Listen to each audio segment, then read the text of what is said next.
wabarakatuh. Untuk kelas 09 ini adalah pertemuan pertama saya dengan Anda ya. Maaf ini saya tidak membuka video, beban akan banyak atau bagaimana, kita coba dulu sedikit ya. Oke, sebentar. Oke. Ternyata saya pakai background-nya nggak background ini ya. Oke, yang pertama saya belum dulu saja ya. Aduh, yang biasa saya gunakan ini harus ngedit ke latar belakangnya dulu, tunggu sebentar ya.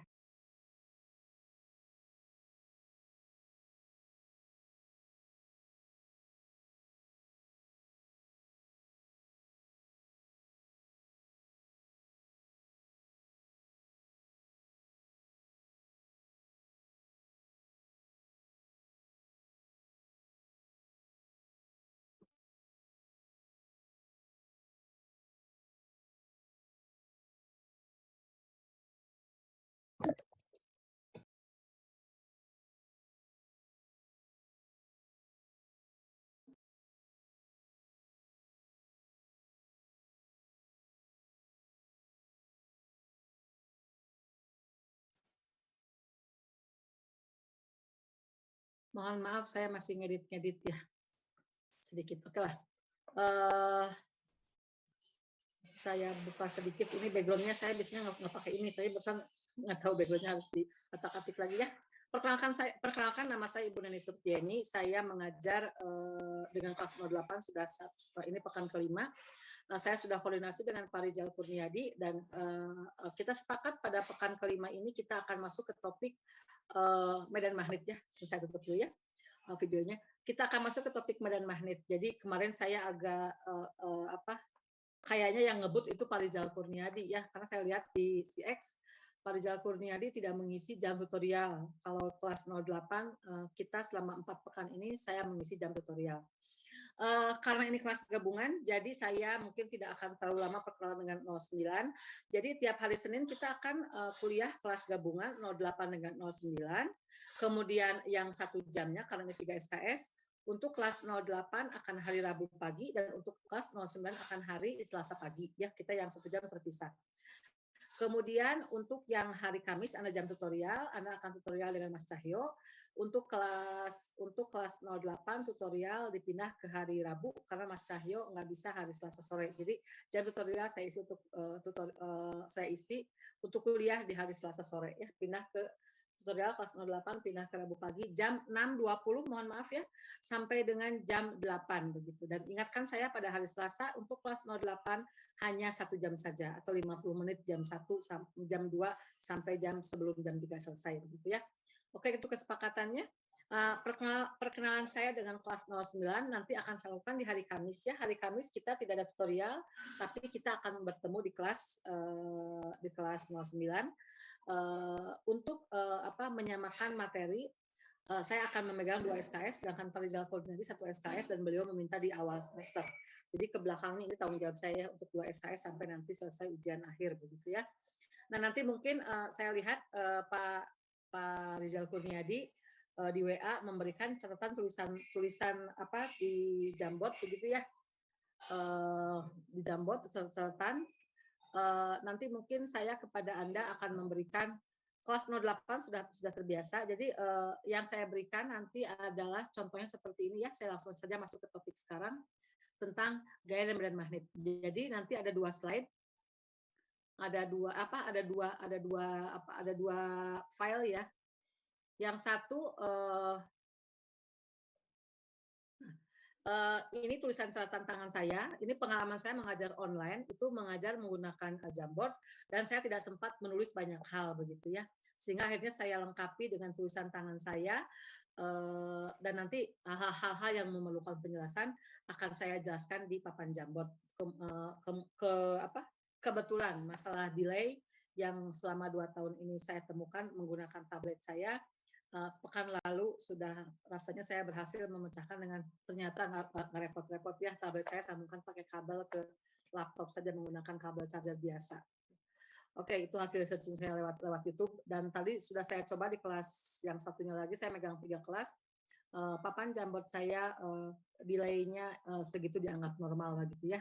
tidak delay yang lama banget lah begitu. Itu cukup sangat membantu. Jadi nanti untuk menggambarkan, karena fisika itu kan fisis ya, kita harus menggambarkan arah gaya, arah dan seterusnya, jadi pasti akan memerlukan penjelasan Jamboard. Ini catatan sudah saya lengkapi di sini bagi kelas 09 ya. Saya cukup kalau Anda bisa mengikuti kelas Parijal Kurniadi bagus, karena ketika saya melihat catatannya di WA, saya melihat cukup lumayan kecil-kecil ya. Saya perbesar juga di saya download gitu.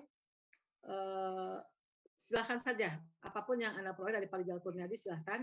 Nanti mungkin untuk 09 hari Kamis kita bertemu untuk melihat materi-materi sebelumnya dengan catatan saya review saja begitu ya, untuk materi gaya, medan listrik, dan energi potensial dan potensial listrik begitu. Saya lihat kepada Anda. Bentuk catatannya akan seperti ini ya, tulisan tangan saya. Seperti ini saya tuliskan pakai PowerPoint, pakai pointer. Kemudian sama ini dari bab 1. Alhamdulillah saya sudah bisa ngedit PPT-nya ya. Untuk yang kelas 08 mohon maaf kalau di awal PPT-nya sangat terlihat layarnya kecil. Ternyata bisa saya edit dengan diedit ukuran dari layarnya begitu ya. Mohon maaf, ini saya belajar, usia saya sudah 55 menuju 56. Jadi mohon maaf kalau agak gaptek begitu ya. Saya harus banyak dibantu anak muda untuk urusan seperti ini. Oke, jadi sekian ya pemanasan atau pengantar untuk pertemuan pekan kelima ini, terutama untuk kelas 09. Salam kenal dari saya. Mohon maaf Anda digabung dengan kelas 08 karena memang saya mendapat jatah ngajar yang memang bentrok jamnya, dan menurut Pak Koordinator, Bu, pengaturannya demikian sehingga untuk yang kelas harus gabung maka gunakan saja Zoom katanya begitu ya. Jangan lupa masing-masing mengisi kehadirannya di CX ya, sudah saya buka. Saya sudah buka sampai untuk akhir semester. Saya sudah planning semuanya. Karena apa? Karena kelasnya bergabung, jadi saya harus siapkan dari awal kelas itu dan kelas yang kedua itu saat bergabung itu materinya sama ya. Oke, hanya kelas 09 sudah tutorial pekan lalu. Kalau kelas 08 tutorial hari ini, pekan ini ya tutorial satunya. Jadi nanti yang hari Rabu tutorial 09 diisi oleh Mas Cahyo, hari Kamis tutorial 08 diisi oleh Mas Cahyo hari Rabu, hari Kamis 09 bertemu dengan saya untuk melihat catatan saya yang 4 bab sebelumnya. Silakan untuk Anda lengkapi dengan kelas dengan dari bahan dari Parijal Kurniadi. Kalaulah bisa membantu begitu ya. Oke. Sekian perkenalan dan pemanasannya. Oke ya, mohon maaf saya belum menyapa-nyapa kelas 09. Kita masuk sekarang ke topik tentang gaya dan medan magnet ya. Ini 3 SKS, jadi kita topik medan magnet ini hanya punya jatah waktu 3 jam. Jadi saya 2 jam sekarang dan 1 jam lagi itu harus selesai topik medan magnet. Pekan depan kita masuk ke topik induksi elektromagnetik ya. Semua bahan yang saya punya akan saya share kepada Anda. Juga ada beberapa latihan soal yang mungkin bisa buat Anda latihan lah begitu ya. Karena saya mengajar kelas mengulang, jadi banyak pembahasan soal-soal yang mungkin bisa saya share ke Anda soalnya kalau diperlukan. Oke. Kita masuk ke topik gaya dan medan magnet ya. Gaya medan magnet ini apa? Nah, kita sambungkan dengan sebelumnya. Kita sebelumnya sudah belajar mengenai muatan listrik yang statis yang namanya elektrostatik. Ternyata ada muatan listrik statis yang diam, maka di sekeliling muatan kita mendapatkan medan listrik ya. Kalau ada muatan maka ada medan listrik di sekelilingnya. Nah, dikenal 2 jenis muatan, positif dan negatif, itu hasil dari eksperimen Pak Kolom ya. Ternyata semua bahan itu ternyata terdiri dari kandungannya adalah muatan elementernya positif dan negatif, dan ada muatan netral. Jadi kalau kita bicara lagi ke awal, ada atom maka ada kulit-kulit atom ya, lapisan kulit atom. Di dalam inti atom itu ada muatan positif dan di dalam kulit luarnya ada muatan negatif begitu ya. Nah, jadi muatan itu positif dengan negatif. Kemudian kalau dua muatan itu berdekatan maka dari hasil eksperimen Pak Kolom di antara mereka ada gaya tarik-menarik atau tolak-menolak kalau sejenis ataupun berlawanan jenis. Jadi terdapat satu fenomena di alam semesta ini, ada keserasian ya, ada keharmonisan. Laki dengan perempuan dia akan cenderung tarik-menarik, muatan positif negatif cenderung tarik-menarik, begitu ya. Jadi berlaku di makhluk atom yang jutaan atom itu manusia, juga itu berlaku seperti itu berlaku untuk di muatan elementer, muatan partikel terkecil ya, positif dan negatif gitu ya. Nah, itulah semua keteraturan alam. Kita bicara fisika artinya bicara tentang bagaimana menguak fenomena alam begitu ya. Dan dari semua rumusan yang sudah ditemukan hanya sedikit saja yang fenomena sains ini yang sudah berhasil ditemukan oleh para peneliti, oleh para perenung begitu ya.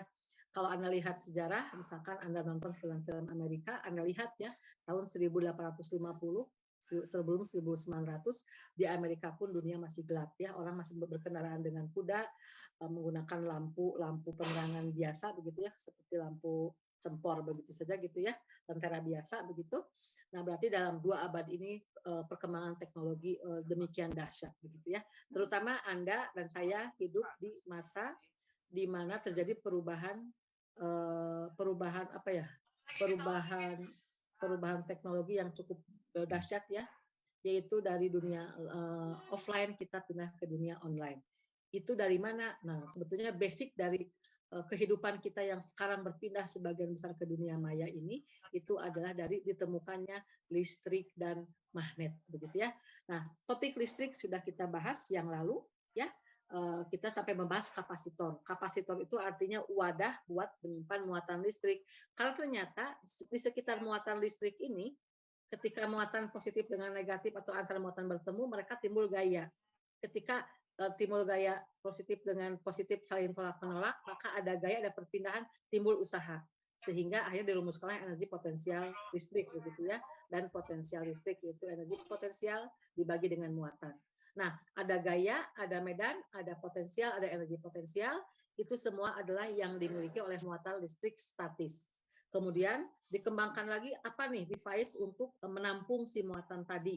Karena ternyata muatan tadi gerak sedikit dari ini itu ternyata dia menyimpan energi, memiliki medan listrik. Semua yang di alam semesta ini yang dicari oleh manusia adalah energi. Salah satunya adalah yang kita pelajari sekarang adalah energi listrik begitu ya. Nah, pertempuran peperangan adalah memperebutkan energi ya. Energi itu tidak bisa diciptakan, tidak bisa dimusnahkan, tapi bisa diotak-atik dipindah-pindahkan. Nah, ternyata dari muatan-muatan elementer bisa dirumuskan energi sehingga diperlukan wadahnya. Apa itu wadah untuk menyimpan muatan energi dari muatan listrik? Wadahnya adalah kapasitor ya. Di pembahasan potensial listrik di bagian akhir kita membicarakan masalah kapasitor begitu ya. Mudah-mudahan itu bisa dipahami, ini nge-review sedikit ke belakang. Nah, kemudian pekan lalu Anda semua belajar arus searah. Arus searah itu apa? Arus searah itu adalah bagaimana yang terjadi ketika muatan listrik potensial dihubungkan dengan sumber listrik dihubungkan dengan penghantar. Maka ternyata di dalam penghantar tadi, kawat penghantar tadi, di situ akan timbul arus listrik. Loh, dari mana? Ternyata akibat di dalam penghantar tersebut ada muatan-muatan positif negatif. Ketika diberi beda tegangan dari sumber tegangan, maka muatan positif bergerak ke kanan, muatan negatif akan bergerak ke kiri. Kita sepakati bahwa arah dari arus listrik adalah arah dari gerak muatan positif.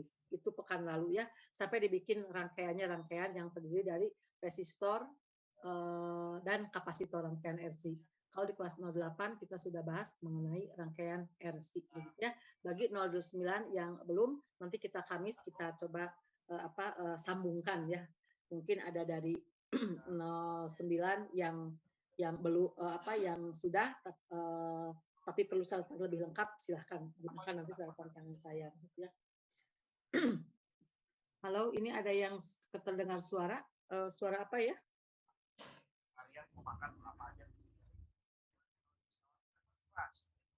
Halo? Halo? Oke, nah itu adalah mengenai listrik dan arus listrik, muatan listrik, Ki, dan arus listrik adalah muatan yang mengalir atau arus ya, deki per dt. Sekarang kita putus sebentar, simpan sebentar, kita masuk ke topik gaya dan medan magnet ya. Jadi ada makhluk Tuhan lainnya yang sudah ditekuni oleh para peneliti, para ahli, dan kita menemukan ternyata yang disebut dengan medan magnet. Ini hal kesehariannya sangat sederhana ya. Kalau misalkan Anda punya batang magnetik, begitu Anda tarik disimpan di kulkas begitu ya, bisa untuk menarik benda lain begitu ya. itu sudah permainan anak kecil lah begitu ya tentang batang magnet begitu. Nah, kemudian ditelusuri apa itu yang disebut dengan magnet ya. Berarti ini ada magnet, ada medan magnet dan ada gaya magnet. Sama nanti urutannya seperti di pembahasan gaya listrik ya. Ada tapi bukan muatan ini namanya nanti magnet ini ya ada dipol magnet. Jadi bedanya dengan di muatan listrik di dalam magnet tidak ada muatan magnet ya. Selalu di sini harus selalu berbentuk dipol. Jadi kalau Anda punya batang magnet pasti selalu ada kutub utara dan selatan. Ketika batang ini Anda putuskan, Anda hancurkan, tinggal kecil saja, tetap saja selalu ada kutub utara dan kutub selatan begitu ya. Jadi di dalam medan magnet tidak ada istilah muatan magnet, tetapi adanya adalah dipol magnet. Selalu ketika dipotong-potong makin kecil selalu ada utara dan selatan begitu ya. Oke, kita lihat ini fenomena kemagnetannya. Kita tahu kompas yang sering kita gunakan sebagai penunjuk arah begitu ya. Kemudian kita juga sudah tahu bahwa di antara dua batang magnet akan timbul tarik menarik atau saling menolak begitu. Nah, dari fenomena seperti ini pun akhirnya ditentukan tentang kalau tolak menolak berarti dia sejenis, kalau tarik menarik berarti dia berlawanan jenis. Apa yang disebut dengan jenisnya? Nah, ini patokannya adalah ini selalu kutub dari magnet adalah menunjuk ke utara dan selatan ya. Jadi kalau utara ketemu dengan utara maka dia akan tolak menolak, selatan dengan selatan akan tolak menolak, tapi utara dengan selatan dia akan tarik menarik. Itulah fenomena magnet begitu ya. Oke, sekarang magnet ini bahan seperti apa sih? Apakah magnet itu ada dengan sendirinya atau bisa dibuat? Nah, di sini saya mengenalkan tentang ada magnet permanen disebut dengan ferromagnetik, ada magnet yang bisa dibuat disebut dengan bahan paramagnetik ya. Apa itu bahan ferromagnetik? Ini magnetnya magnet permanen. Jadi suatu benda yang dia sudah memiliki sifat kemagnetan ya. Nah, ini sudah melekat permanen ada di dalam benda tersebut dan dia bisa saja hilang ya sifat magnetnya, tetapi kalau dia mengalami gangguan yang sangat cukup besar lah gangguannya cukup signifikan. Misalkan apa? Misalkan dia dengan diberikan gangguan di luar, misalkan dipanaskan sampai perubahan temperatur sangat tinggi, bisa saja di sini menjadi efek magnetnya hilang. Atau misalkan dibenturkan, sama ya dibenturkan itu artinya dia mengalami interaksi gaya yang cukup besar, maka bisa saja magnet permanen ini sifat magnetnya menjadi hilang ya. Nah, magnet permanen dikatakan sebagai ferromagnetik, begitu ya, yang sering Anda main-mainkan lah masa kecil begitu ya. Yang kedua adalah ini magnet yang tidak permanen, artinya suatu bahan bisa kita otak-atik sehingga dia menjadi bersifat memiliki sifat magnet begitu. Sebut sebagai bahan paramagnetik. Contohnya apa? Anda punya logam ya, misalkan paku saja begitu. Kemudian pakunya Anda lilit pakai kawat ya, di sini nih sudah saya terangkan. Paku dililit pakai kawat. Nah, kawatnya saya beri arus listrik. Jadi kawat kan penghantar listrik ya, ingat topik arus searah. Kita sudah bicara tentang bahan konduktor, setiap bahan ketika diberikan sumber tegangan berbeda, beda potensial ujung kawatnya berbeda, maka di dalam kawat tersebut akan terjadi perbedaan potensial, maka akan mengalirlah arus. Apa itu arus? Muatan yang bergerak. Nah, arah arusnya kemana? Arah arus identik dengan gerakan muatan positif. Nah, ketika kawat ini saya beri dengan arus listrik, saya berikan beda potensial, maka pada kawat itu akan mengalir arus. Nah, kalau si kawatnya kita lilitkan pada sebuah misalkan paku ya logam yang lain, maka nanti pada paku tersebut akan timbul efek magnet ya. Cirinya apa? Kita dekatkan di sekitar paku yang dekat dengan paku dililit oleh kawat, kawatnya dililit arus listrik, berarti nanti dari listrik yang dikawat dia akan membuat si pakunya bermuatan magnet. Cirinya apa? Kita dekatkan di situ kompas, maka nanti akan menunjukkan kompas bergerak begitu. Itu menunjukkan bahwa di sekitar arus listrik timbul medan atau timbul efek magnet begitu ya. Nah, paku yang diberi aliran listrik dari kawat maka disebut sebagai ini magnet yang tidak permanen. Kalau si arus listriknya kita stop, maka efek magnet pada paku tersebut akan menjadi hilang ya. Nah, bahan magnet yang seperti ini disebut sebagai bahan paramagnetik. Oke, semoga bisa dipahami ya. Anda bayangkan saja magnet yang sering Anda main-mainkan ya.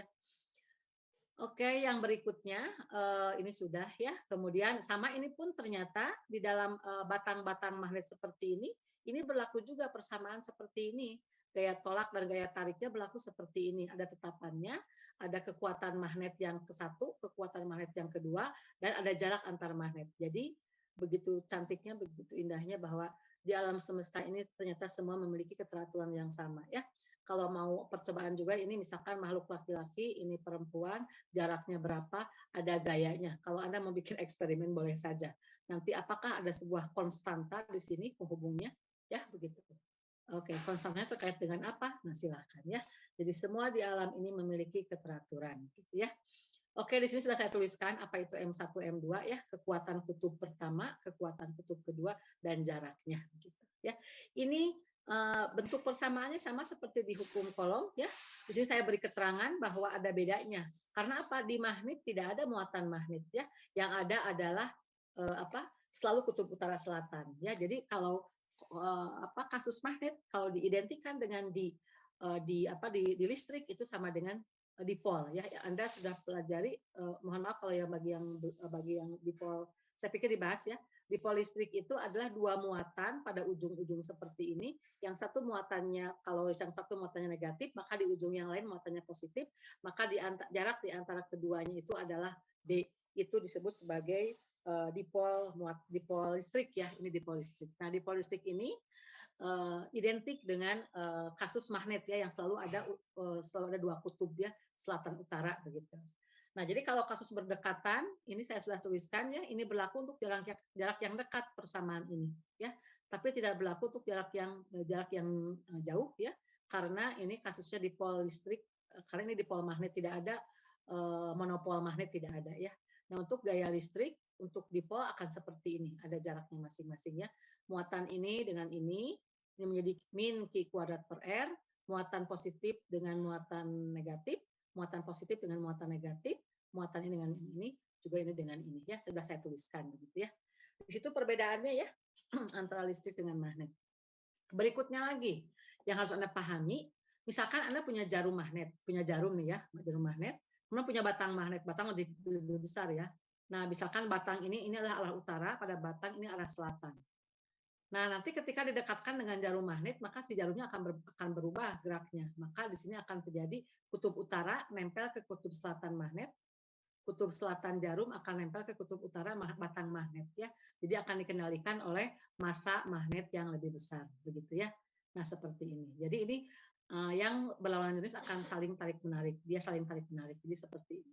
Ya, ini kenapa saya jelaskan ini untuk menjelaskan apa yang terjadi pada bumi kita ini. Ya, kalau Anda bikin kompas ya, misalkan magnet, arah utaranya misalkan ke utara, arah selatan ke selatan. Apa artinya? Nah, sebetulnya arah kutub utara bumi itu, ya arah kutub utara kita bikin kompas, ini arah ke utara. Maka arah kutub utara bumi itu sebetulnya dia berhimpit dengan sebuah medan magnet yang sangat besar, itu magnet bumi.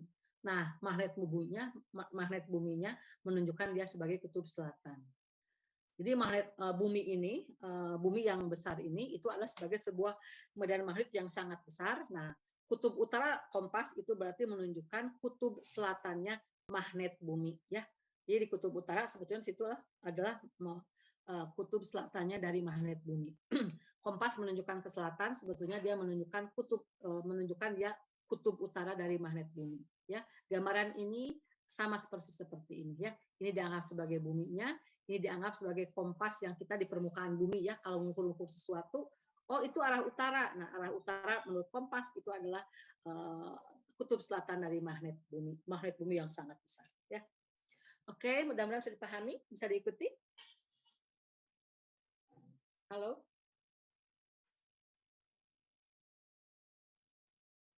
Bisa, Bu. Oke, terima kasih. Oke. Mohon maaf kalau saya bicara agak cepat karena saya sedang mencoba ritmenya untuk mengukur 3 jam materi selesai ya. Selebihnya ini di awal saya perkenalan agak panjang dulu biar ke belakang nanti makin cepat. Kalau saya bicara agak cepat mohon maaf ya, tapi ini kan bisa Anda simak rekamannya ya begitu. Yang merekam silahkan Anda ya, apakah bisa merekam? Saya tidak merekam ya. Oke. Nah, ini kita lihat lagi, kita di dalam medan listrik kita punya kalau muatan positif arah medannya adalah arah menjauhi ya. Karena kenapa medan ada arahnya? Karena medan ada besaran vektor ya. Kita sepakati muatan positif menjauhi, muatan negatif mendekati. Nah, untuk di dalam magnet karena tidak ada muatan monopol magnet ya, satu muatan magnet selalu dipol utara selatan, maka di dalam magnet selalu dari utara menuju ke selatan gitu ya. Ini saya yang detailnya sudah saya detilkan ya, bahwa tidak tepat utara selatan banget ya, sebenarnya nanti agak nyerongnya, ada sudut yang berbeda di sini ya. Kalau mau lebih detail silahkan Anda bisa baca di buku-buku referensi ya. Ini saya globalnya saja, bahwa bumi ini adalah sebuah batang magnet yang sangat besar begitu ya. Enggak lurus utara selatan ya, kutub utara selatan, tapi agak ada nyengsolnya sedikit, ada sudutnya gitu ya. Oke, nah di sini kita bicara tentang medan magnet dari utara ke selatan. Jadi ini menunjukkan kalau di sini ini adalah medan listrik, lambangnya E. Kalau di sini ini adalah utara ke selatan, ini ya panah-panah seperti ini. Ini lambangnya adalah ini medan magnet ya, dari utara ke selatan. Lambangnya medan magnet adalah huruf B begitu ya. Nah di sini kita muatan listrik yang bergerak atau arus listrik pada medan magnet dihasilkan oleh apa? Tadi sudah saya jelaskan di sini ya. Akibat ada arus listrik atau arus listrik adalah muatan listrik yang bergerak ya. Atau kedua akibat magnet permanen ya. Nah, di sini lagi bedanya bahwa ada dipol magnet ya. Dipol magnet ini tidak ada istilah monopol magnet ya. Untuk atau muatan magnetik tidak ada ya. Jadi elemen terkecil magnet ketika kita bikin kecil-kecil pun tetap dia terdiri dari utara selatan. Jadi tidak ada istilah monopol magnet ya. Elemen terkecil adalah dipol magnet. Ada pembahasan tentang monopol magnet tapi itu di pelajaran fisika yang lebih lanjut banget ya. Untuk TPB rasanya belum ke situ ya. Oke, kemudian ini salah satu saya ambil dari kata kalau lainnya. Ini ada lobster, ini semua ciptaan Tuhan di alam semesta ini semua itu adalah ilmiah ya. Adalah ilmiah kalau kita sudah berhasil menguaknya begitu. Tuhan sudah berikan kepada setiap hewan apapun juga, yang hewan kecil, hewan sebesar apapun juga adalah berlaku ilmiah. Contohnya adalah lobster yang berduri, kemudian ada mineral magnetiknya. Jadi ada kayak semacam tanduknya, di situ ada efek magnetiknya, di mana dia selalu menjadi dia bisa bergerak ya, dia bisa mengenal magnet medan magnet bumi ya untuk navigasi penentuan posisi geografisnya begitu ya. Lebih detailnya ini silakan bisa Anda lihat di di bagaimana cara kerjanya. Jadi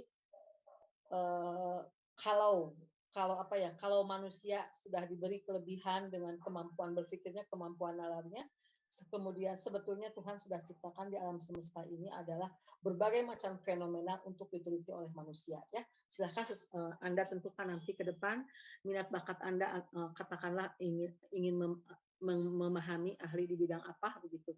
Semua fenomena di alam ini semua adalah memiliki sejuta misteri yang untuk kita pecahkan begitu ya. Hewan terkecil pun sekarang kita di era pandemi begitu tidak kelihatan seperti apa itu virus corona atau COVID ini, tetapi dampaknya sangat besar. Dia bisa membelah pembelahan sel dengan sangat dahsyat, sehingga kasusnya kejadiannya adalah mengganggu bagian paru-paru, pernapasan, paru-paru menjadi tidak bisa berdenyut untuk menarik oksigen begitu ya, karena dampak dari virus tersebut menjadi melekat dan lengket begitu ya. Itu adalah pergerakan dari makhluk kalau nggak salah sekitar 200 nanometer lah begitu ya ukurannya, di bawah 1000 nanometer ya ukuran daripada virus tersebut ya. Nah, itu semua adalah ilmu pengetahuan sudah bisa masuk ke yang tidak bisa kita lihat oleh mata kita ya. Nah, semuanya adalah memiliki, kalau sudah berhasil dipecahkan, memiliki sebuah keteraturan ya, berbagai macam karakter makhluk tersebut. Baik tumbuhan, baik hewan, maupun alam semesta, maupun planet, semuanya adalah fenomena-fenomena yang harus kita bisa pecahkan begitu ya, dan kita ambil kemanfaatannya. Contohnya sekarang kita kuliah online, tidak bertemu muka, padahal masing-masing Anda bertebaran dimanapun juga. Kenapa bisa seperti ini? Kalau zaman dulu, tahun 90 pun ini mungkin tahun 80-an lah ya, ini mungkin masih dianggap seperti orang gila ya ngomong sendiri begitu. Tapi sekarang kita bisa begitu ya. Siapa yang menjembatani komunikasi di antara kita? Bukan yang disebut jin, tuyul atau genderuwo, bukan ya. Ini adalah semua makhluk Tuhan yang disebut dengan muatan listrik, dipol magnet, kemudian nanti oleh Pak Maxwell, listrik dan magnet itu divariasikan dengan 4 persamaan Maxwell ya. Ternyata listrik dan magnet itu adalah ibarat mata uang, saudara kembar. Efek listrik bisa menimbulkan magnet, efek magnet bisa menimbulkan listrik. Di otak-atik oleh Pak Maxwell dirumuskan persamaannya. Beliau itu mengkumulasikan dan persamaan yang ditemukan oleh Pak Faraday, oleh Ampere dan seterusnya begitu. Kemudian ketika listrik magnet itu bisa dipindah-pindahkan ya, energi listrik, energi magnet, listrik, magnet, Nanti kemudian energinya ini kita dirambatkan, maka perambatan dari energi atau gangguan atau momentum disebut sebagai gelombang. Ya, gelombang. Nah, yang merambatkan sehingga Anda, saya, orang di Amerika, dimanapun juga bisa berinteraksi, itu semua bukan oleh jin, oleh tuyul, tetapi oleh gelombang tadi. Nanti gelombang ada frekuensinya, ada bandwidth-nya, gitu ya. Itulah perkembangan teknologi ya, bukan nujum, bukan sulap, tetapi ilmiah ya. Sampai saat ini kita sedang ke sana. Mungkin kita semua masih masih repot, masih cukup bagi yang sudah tua tuh dengan kegaptekannya seperti saya ya, menggunakan berbagai macam device. Tapi itu semua awalnya adalah dari persamaan Maxwell dan gelombang tadi, begitu ya. Oke, sebentar lagi kita akan memasuki teknologi hologram. Hologram itu artinya kita bisa bertemu di suatu tempat dengan bertemu fisik orangnya ada, tapi orang diwakili dengan hologram. Gitu ya. Kalau sekarang kita kan baru yang nyampe baru suaranya. Nah, dengan teknologi 5G, 5G itu ibarat jalan tol di dalam dunia maya, maka muatan atau data yang bisa dialirkannya itu makin besar, makin cepat, begitu ya. Itu berarti nanti kita bisa hologram itu artinya gambar kita, foto kita, fisik kita bisa dipasang dimanapun juga. Anda lihat di film-film, kita akan memasuki era tersebut, gitu ya. Jadi kalau di dalam sejarah para nabi di dalam kitab sudah diterangkan bagaimana ketika peristiwa Ratu Bilqis kalau nggak salah ya, peristiwa Nabi Sulaiman itu diceritakan di berbagai macam kitab agama samawi, begitu ya. Dan itu tuh adalah sebuah fenomena yang Tuhan siratkan di dalam kitab dan harus bisa dipecahkan oleh kita manusia sebagai makhluk yang diberikan kemampuan akal, begitu ya.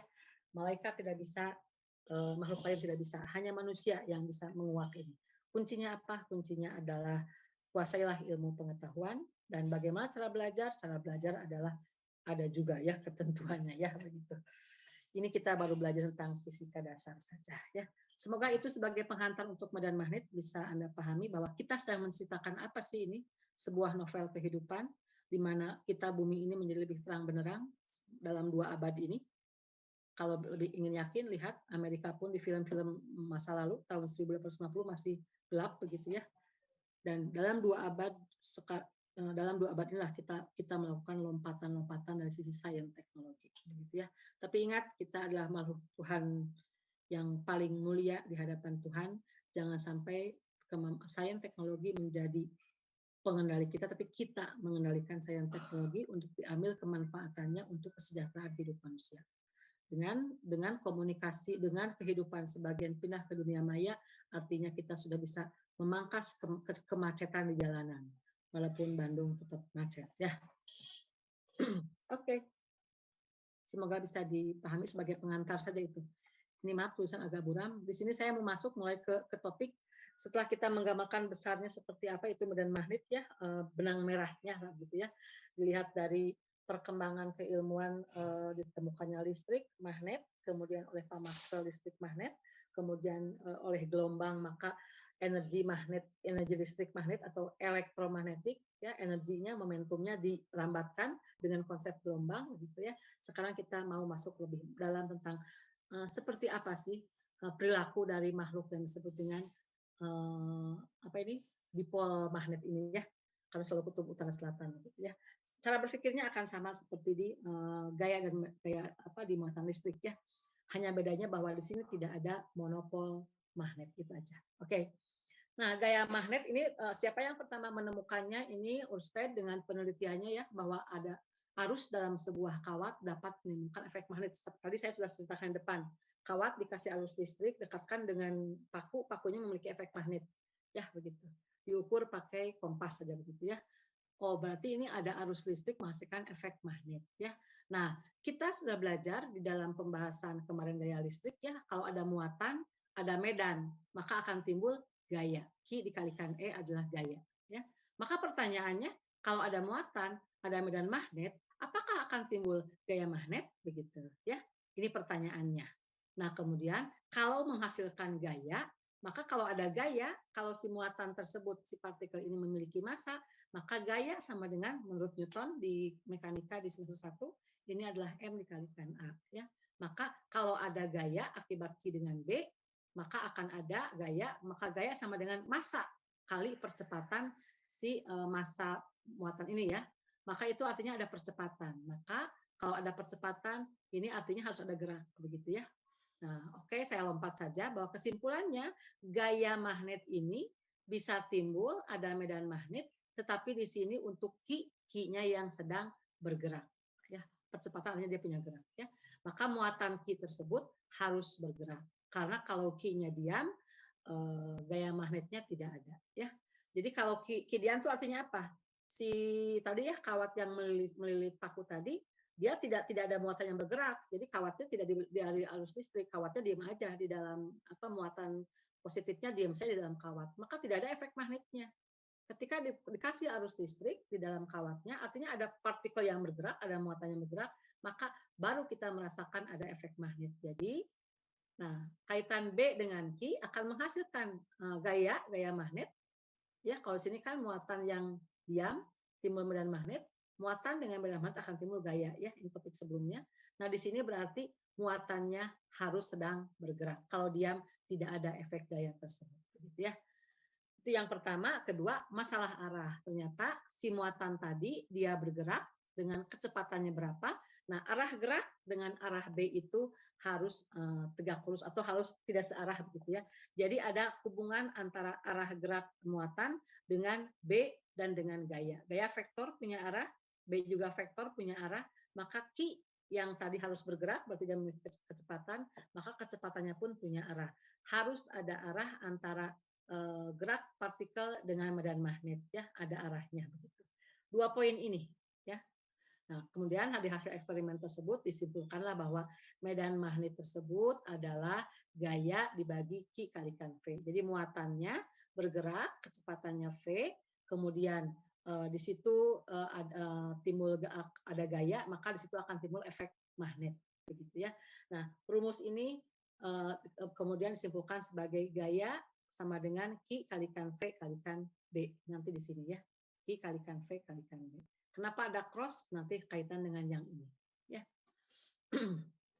Oke, jadi inilah definisi dari medan magnet dari hasil eksperimen ini.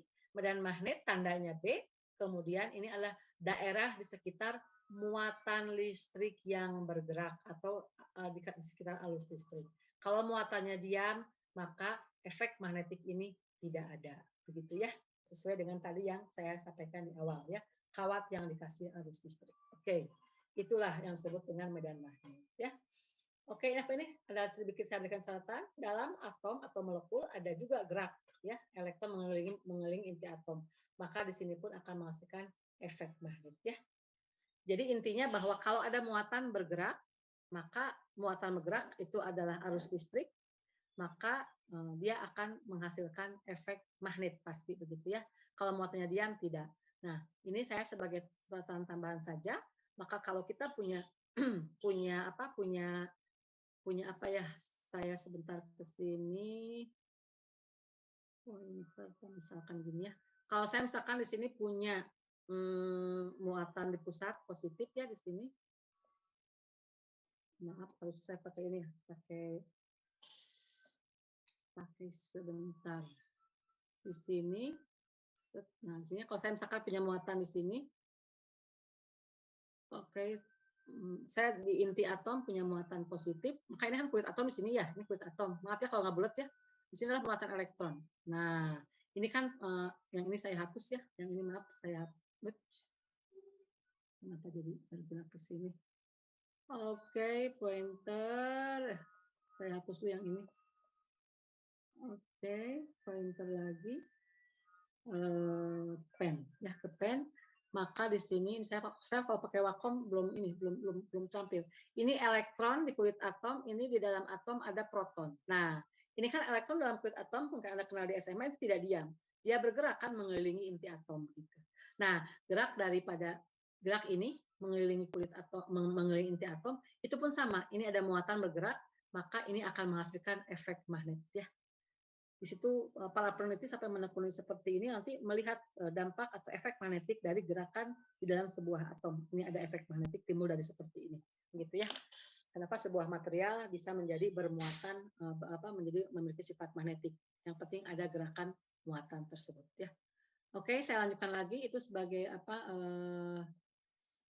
menjelaskan sedikit ya bahwa di dalam molekul pun di sini akan memiliki efek magnetik dari sini, ya, dari gerakan muatan ini.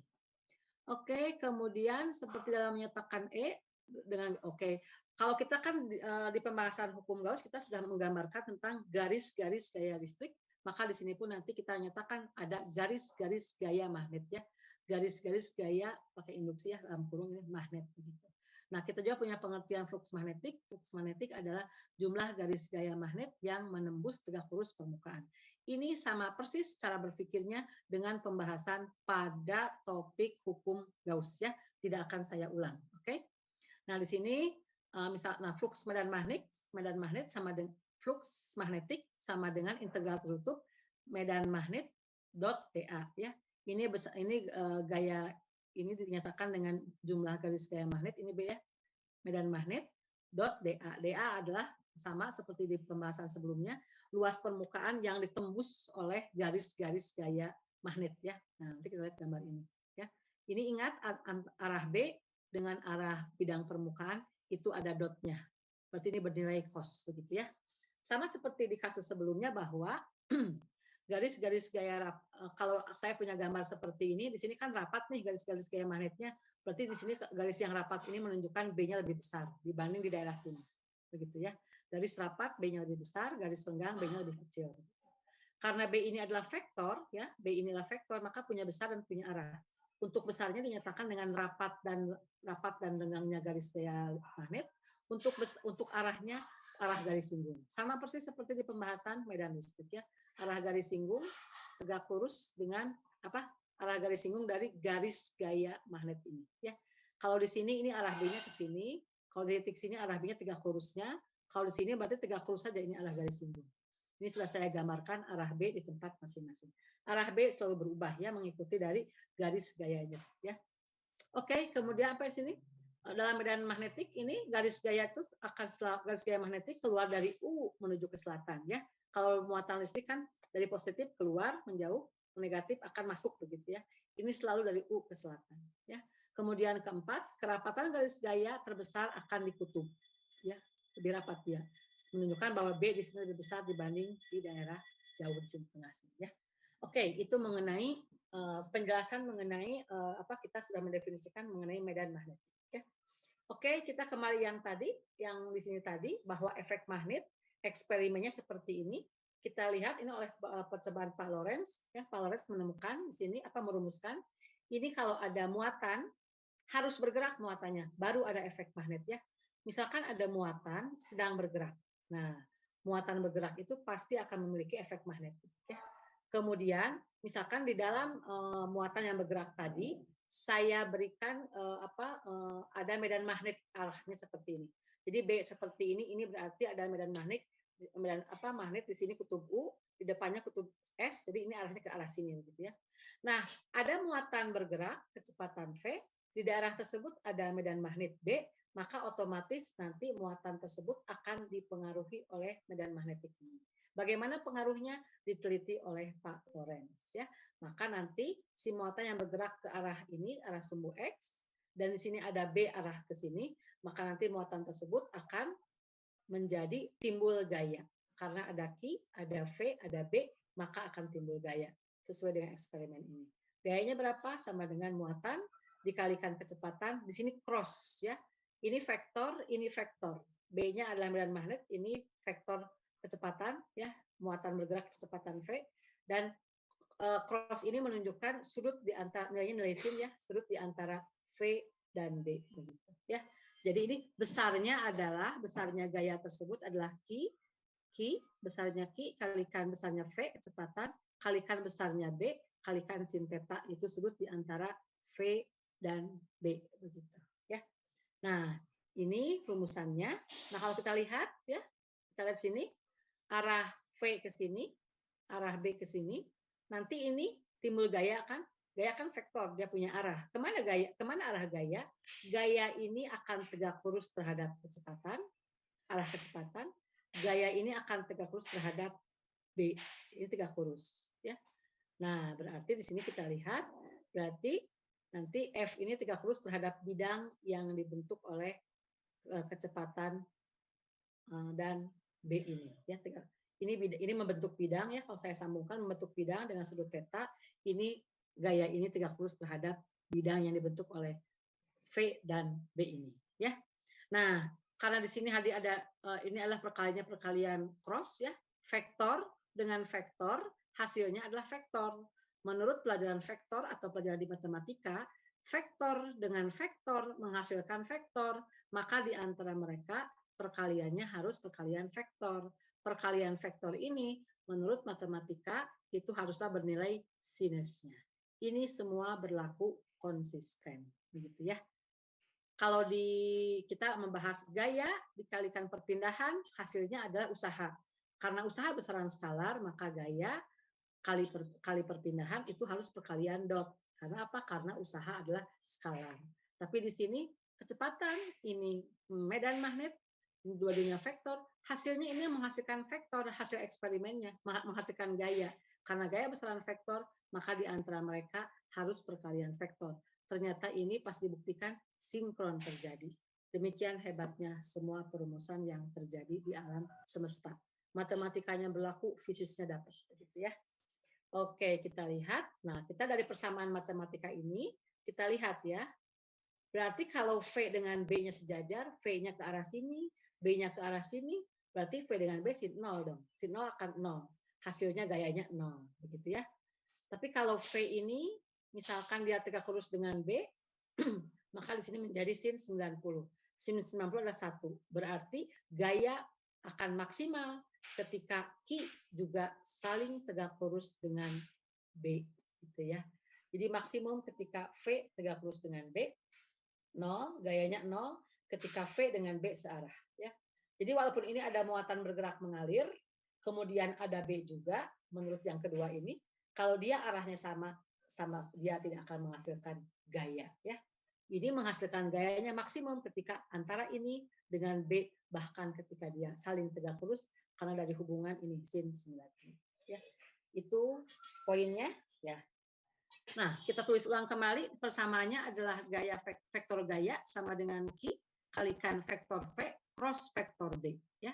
Nah, kita lihat ini ada muatan. Ya, kita coba Anda bayangkan ini ada muatan sedang bergerak ke arah sini. Kemudian tiba-tiba ketika sedang bergerak dia memasuki medan magnet yang arahnya ke arah sini. Ya, maka ini perkalian seperti ini menurut matematika ikuti kaidah tangan kanan. Anda ingat di pelajaran vektor di semester 1 dulu pas awal banget ya. Ini perkalian vektor seperti ini, vektor kali vektor hasilnya vektor harus ikuti kaidah tangan kanan. Pertama arah V ya, arah V 4 jari arah V. Kemudian tekuk 4 jari ke arah B, maka arah jempol adalah arah F gitu ya. Coba sebentar. Saya buka dulu video saya. Coba Anda lihat ya, ini misalkan V, saya misalkan ke arah sana, gunakan tangan kanan ya. Ini adalah arah Q, muatannya bergerak kecepatan V. Ini 4 jari arah V. Kemudian tekukan dia ke arah B, gitu ya, tekuk. Benar-benar kelihatan, menekuk ke arah B. Maka jempol ini lihat jempolnya, semoga terlihat di layar Anda. Ini jempol menunjukkan arah dari gaya, ya. Jadi arah Q itu kan muatan ya. Berarti arah V ya, arah muatan bergerak namanya V. 4 jari arahkan ke arah V, tekuk ke 4 jari Anda, tek ke arah B. Begitu. Maka ini adalah yang jempolnya ini yang jempol, bisa dilihat ini adalah arah gaya. Oke. Nah, sehingga kita lihat di sini, berarti di sini arah Q, V-nya ke arah sumbu X, tekukan 4 jari ke arah B, gini ya, gambarnya gini ya, kalau saya buat gambar, maka arah F-nya pasti akan arah ke atas, ya. Ini arah F-nya ke arah atas. Ini sudah mengikuti kaidah tangan kanan. Nah, di sini bisa Anda lihat ya, berarti kalau muatan sedang gerak ke arah sini, kemudian ada B ke arah sana. Nah, kalau B-nya ini ke arah sumbu Y, berarti ini gaya akan maksimum ya, karena QVB sin theta begitu ya. Saya tutup, ini dulu, saya geser dulu ya menghalangi layar. Nah, di sini Q ke arah sini, misalkan B-nya ke arah sini, berarti nanti ini gaya kan ke arah atas. Ini artinya apa gaya ini? Gaya menyebabkan, ingat Anda di kinematika, gaya menyebabkan ada massa, ada percepatan ya. dia menarik, maka menyebabkan muatan tadi akan bergerak naik ke atas, dibelokkan oleh gaya ini. Ya, jadi benda yang muatan sedang bergerak ke arah sini, ke arah sumbu X, kemudian di sini ada B-nya ke arah sini, anggaplah dalam sumbu Y ya, kalau dalam sumbu Y berarti nanti sin 90, maka bukan oleh B, bukan muatannya jadi belok ke arah sini, ke arah sumbu Y, bukan, tetapi lihat gayanya. Gaya ini menyebabkan si muatan yang sedang gerak ke arah sumbu X, maka dia akan dibelokkan ke arah atas sesuai arah gaya, yaitu ke arah sumbu Z positif. Oke, bisa diikuti. Ini penting banget. Kalau tidak mengerti, Anda mengerjakan soal akan salah. Paham? Gunakan kaidah tangan kanan. Jadi ini akan akibat ada muatan bergerak di dalam daerah mengandung B, maka timbul F. F inilah yang akan menyebabkan muatan tersebut menjadi berbelok. Berbeloknya ke arah mana? Ingat ya, kayak vektor. Ada besar, besarnya adalah Q, V, B, kalikannya sin sudutnya. Kemana arahnya? Arahnya adalah ikuti kaidah tangan kanan.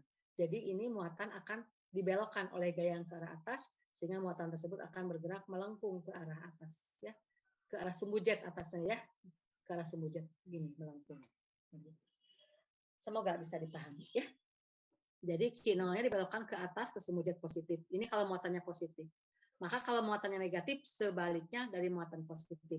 Muatan negatif akan dibelokkan ke arah sumbu Z negatif. Ya, sudah saya tuliskan. Oke, semoga bisa dipahami. Ya, ini poin penting dari gaya magnet ya, hukum Lorentz. Jadi artinya bahwa gaya ini yang dirumuskan oleh Pak Lorentz disebut sebagai gaya pembelok. Ya, gaya Lorentz adalah gaya yang membelokkan muatan. Muatan bergerak akan timbul efek magnet ya.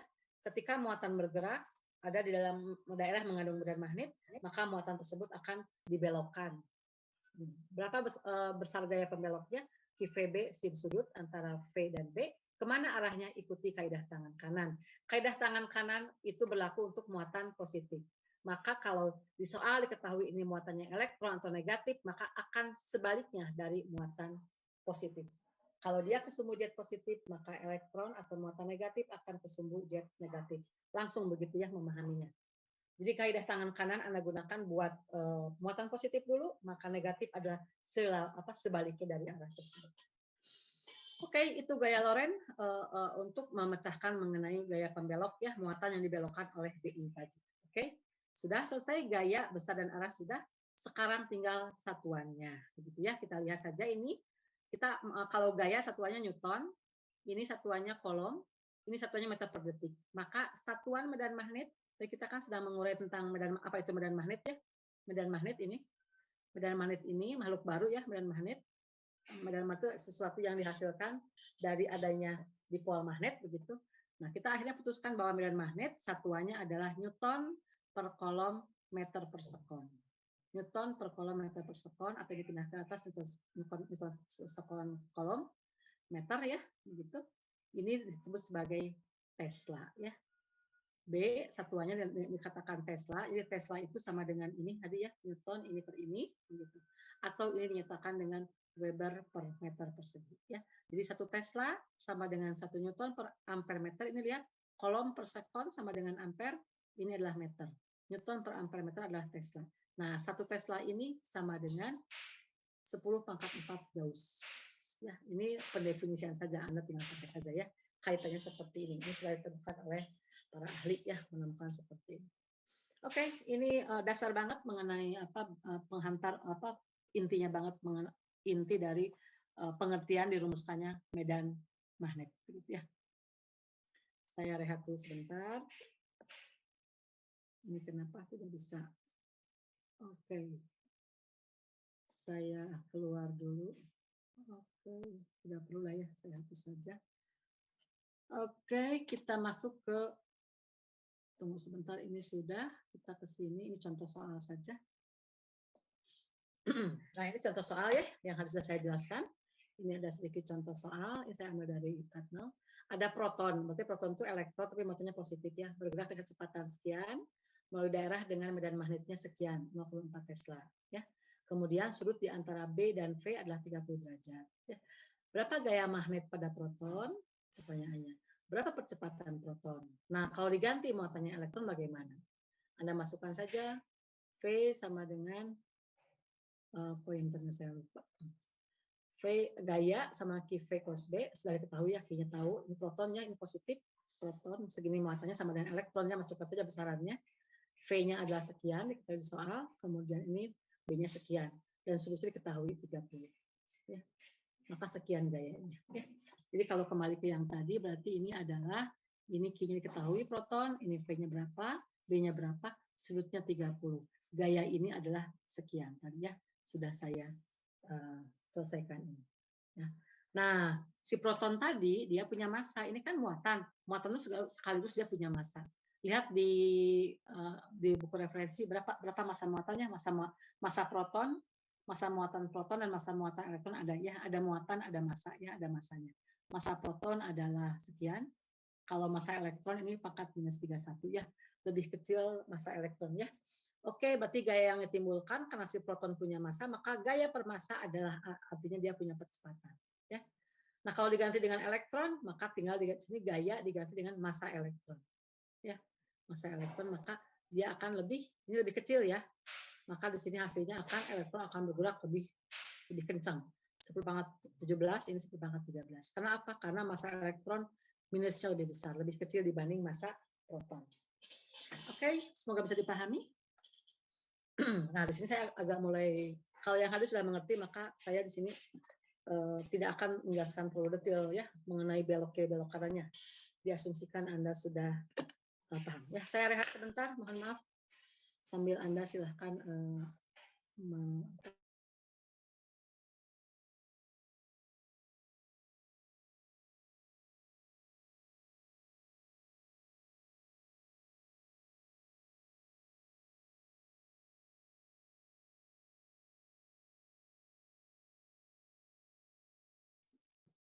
kita mulai kembali. Semoga bisa dipahami ya. Penjelasannya tadi sudah saya buka. Sudah ya. Berikutnya saya yang tadi gaya Lorentz silahkan Anda enapkan. Sekarang kita masuk ke aplikasi berikutnya ya. Nah, di sini gerak partikel bermuatan dalam medan magnet ya. Ini masih topik yang lalu, medan listrik. Kalau saya punya plat muatan positif dan saya punya di bawahnya adalah plat muatan negatif, maka muatan akan timbul medan listrik dari muatan positif ke muatan negatif. Ini arah E-nya. Paham? Ini arah E-nya. Nah, kemudian ke dalam daerah ini kita lewatkan muatan positif. Proton masuk ke daerah sini. Ya. Bakal bagaimana si proton tadi? Maka dia bakal ada muatan, ada E. Maka Q dikalikan E adalah gaya. Paham? Ini review yang lalu. Paham? Tolong direspon pertanyaan saya. Kalau yang gini pun tidak paham, saya review sedikit. Oke, Q dengan E akan timbul gaya. Gayanya kemana?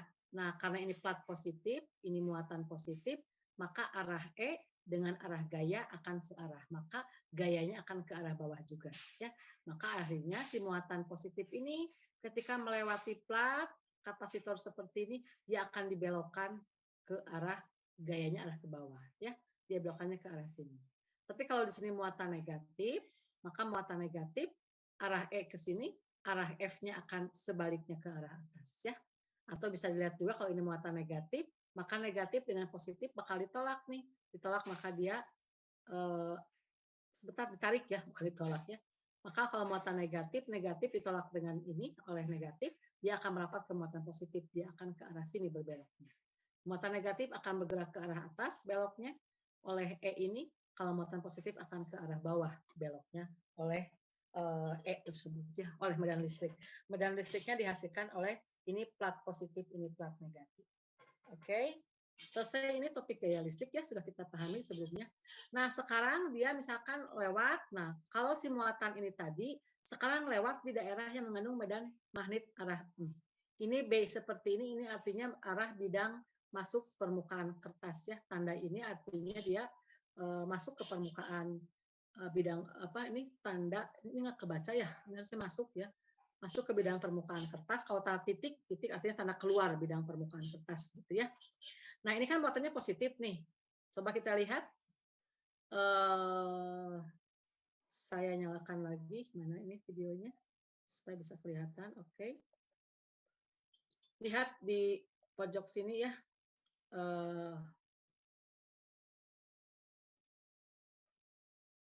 Oke, Anda bisa melihat ya videonya, tidak perlu saya lihatkan di sini ya. Atau diperlihatkan saja boleh lah. Nah ini ya. Oke, kita lihat di sini. Ini ada muatan positif masuk ke medan magnet. Jadi ini medan magnetnya masuk ke dalam bidang kertas ya. Ingat, gunakan tangan kanan. Jadi ada muatan masuk ke daerah B, muatannya masuk, ini arah tangan saya ya. Anda sebaliknya. Kemudian nekuknya ke arah dalam. Saya tekuk ke arah dalam. Tek, begitu. Maka ini adalah arah F-nya ke atas.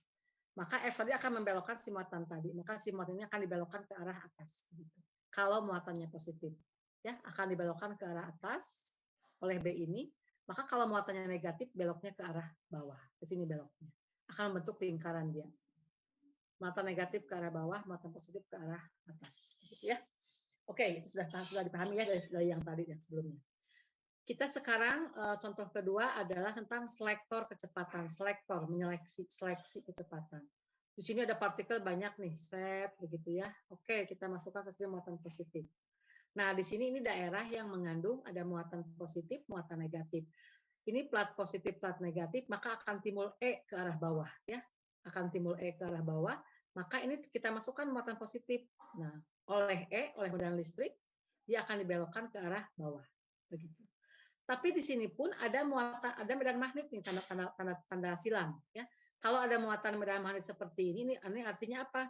Di depannya ada kutub utara, di belakang kertas, di belakang anggap ini kertas ya, di bagian depannya kutub utara, di bagian belakangnya ada selatan. Maka ini akan ada U dari depan kaca masuk ke dalam gitu ya. Maka muatan positif ini ketika masuk dia akan dibelokkan oleh B-nya ke arah dalam. Maka akan ada gaya ke arah atas ya. Jadi oleh medan listrik, oleh positif negatif medan listrik akan muatan tadi dibelokkan ke arah bawah, tapi oleh medan magnet dia akan dibelokkan ke arah atas. Masuk? Ini kayaknya saya ini ya apa? Tunggu sebentar, harus ngedit ini ya. Gimana ngeditnya? Saya stop share dulu sebentar ya, supaya nggak coba sebentar ngedit dulu. Video set of virtual background. Di sini saya harus ambil yang cermin. Set, oke. Saya ambil yang cermin. Oke. Kita masuk ke share screen lagi yang tadi ya. Oke. Nah, bisa ini ya, sama seperti yang Anda lihat ya. Saya ke sana. Nah, ini contoh soal yang ini ya. Nah, ini saya arah ke sana, B-nya masuk. Kelihatan nggak? Benar kelihatan ini? B-nya masuk. Maka F gaya magnet akan ke arah atas.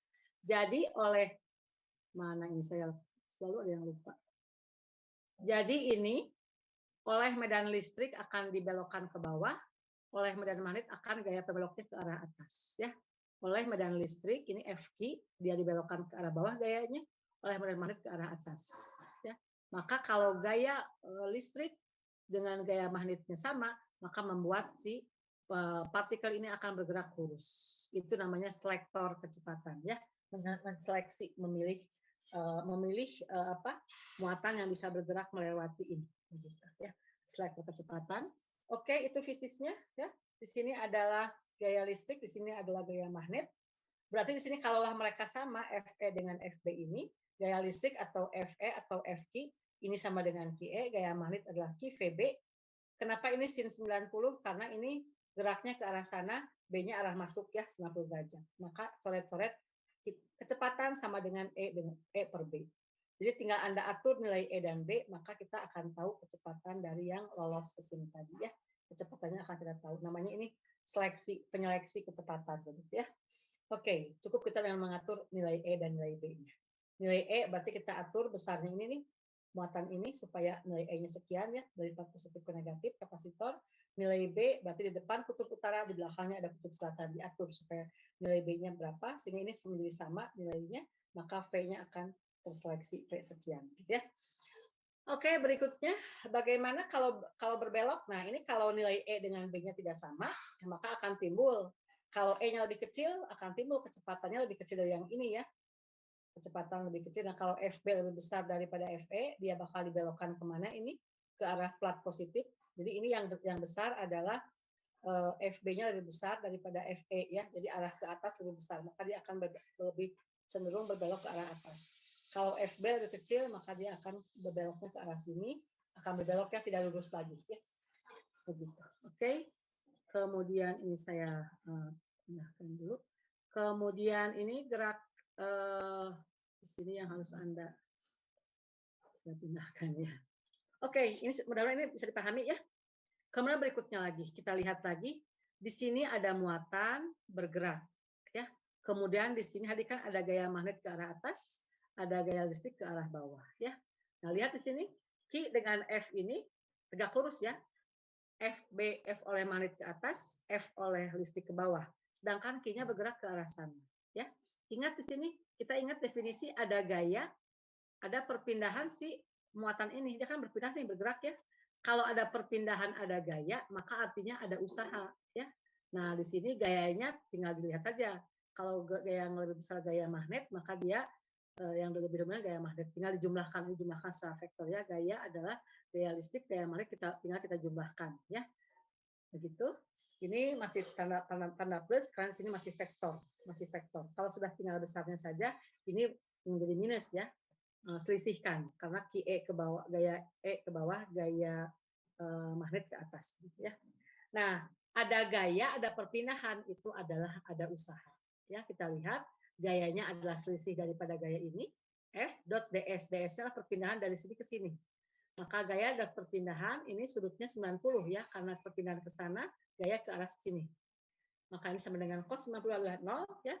Di sini 0 artinya apa? W sama dengan 0. Ya, usaha sama dengan 0 menunjukkan bahwa medan magnet statis ya, tidak mengubah energi kinetik. Ya. Jadi energi kinetik muatan yang bergerak hanya membelokkan muatan saja ya ke samping tadi ya. Jadi medan magnet statis tidak mengubah energi kinetik ya. Dari muatan yang bergerak hanya membelokkan saja ya. Oke, itu poinnya ya, bahwa usahanya adalah 0. Walaupun ada pergerakan, usahanya adalah 0.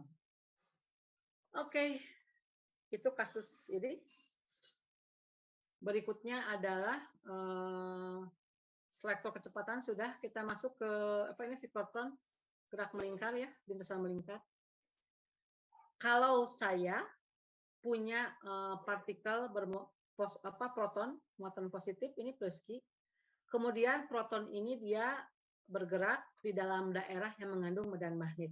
Ini tanda kali artinya medan magnetnya arah masuk ke sana, gitu ya. Muatan Q positif dalam medan magnet D, maka dia akan selalu, ini lihat arah bendanya bergerak seperti ini, arah ke sini Q-nya, arah ke kanan begitu ya. Nah ini B-nya masuk ke kanan, B-nya masuk ke layar, maka akan ada F ke arah sini. Ini akan ada F ke arah bawah. Apa ini F ke arah bawah? Membuat si partikel tadi yang asalnya mau gerak ke sana, dia ditarik oleh F ini. Jadi agak belok. Ya.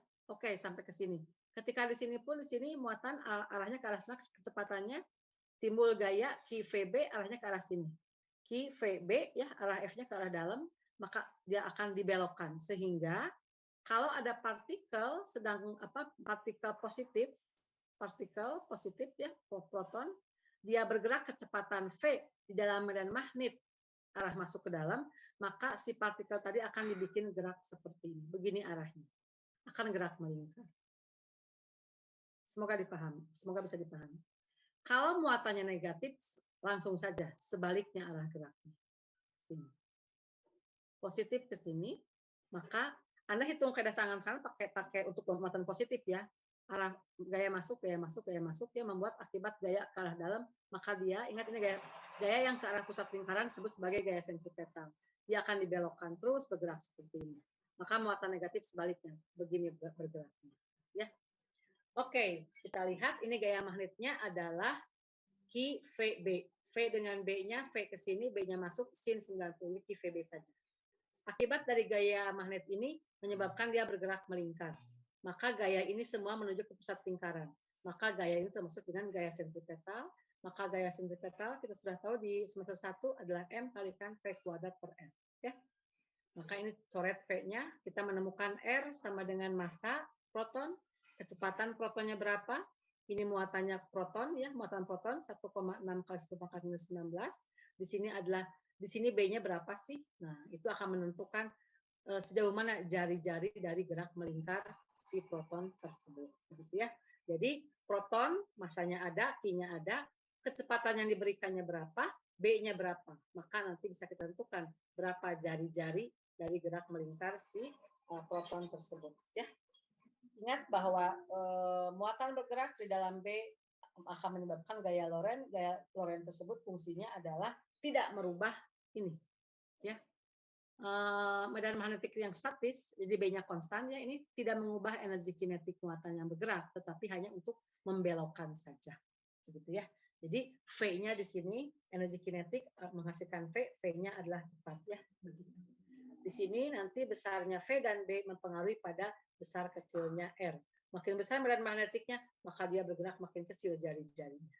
Ya.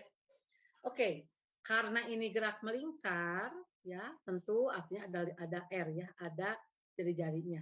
Kemudian dalam gerak melingkar kita mengenal istilah perioda. Perioda itu apa? Waktu yang diperlukan buat satu putaran dan frekuensi, yaitu jumlah putaran per satu detik. Maka kita lihat, maka perioda sama dengan panjang lintasan dibagi kecepatan. Panjang lintasan buat gerak melingkar adalah keliling lingkaran, yaitu 2πr. Ya, kecepatannya adalah V, kita masukkan 2pi per V, R-nya adalah ini. Ya, maka sama dengan 2πm Q per B. Ya. Di sini Anda, ini muatan positif, Anda masukkan saja. Begitu ya. Di sini Anda mau proton, mau elektron, Anda masukkan nilainya saja. Karena apa? Kalau proton geraknya begini, untuk B ke arah dalam. Kalau elektron bakal geraknya begini, untuk B-nya masuk ke arah dalam. Gitu ya. Inilah periodanya. Waktu yang diperlukan untuk satu putaran si partikel tersebut. Maka frekuensi seper dari perioda. Ya. Oke. Sudah membahas ini? Sudah membahas lintasan melingkar ya. Gaya sentripetal akibat gaya apa ini? Gaya Lorentz ya. Kemudian gaya Lorentz tadi kita sudah. Oke, berikutnya tidak mau pindah ini. Saya harus keluar dulu, baru dipindahkan. Kalau sudah agak lama, penggunaan laptopnya suka sulit. Nah, ya. Oke, ini contoh saja. Ini saya ambil dari Katnal. Ini,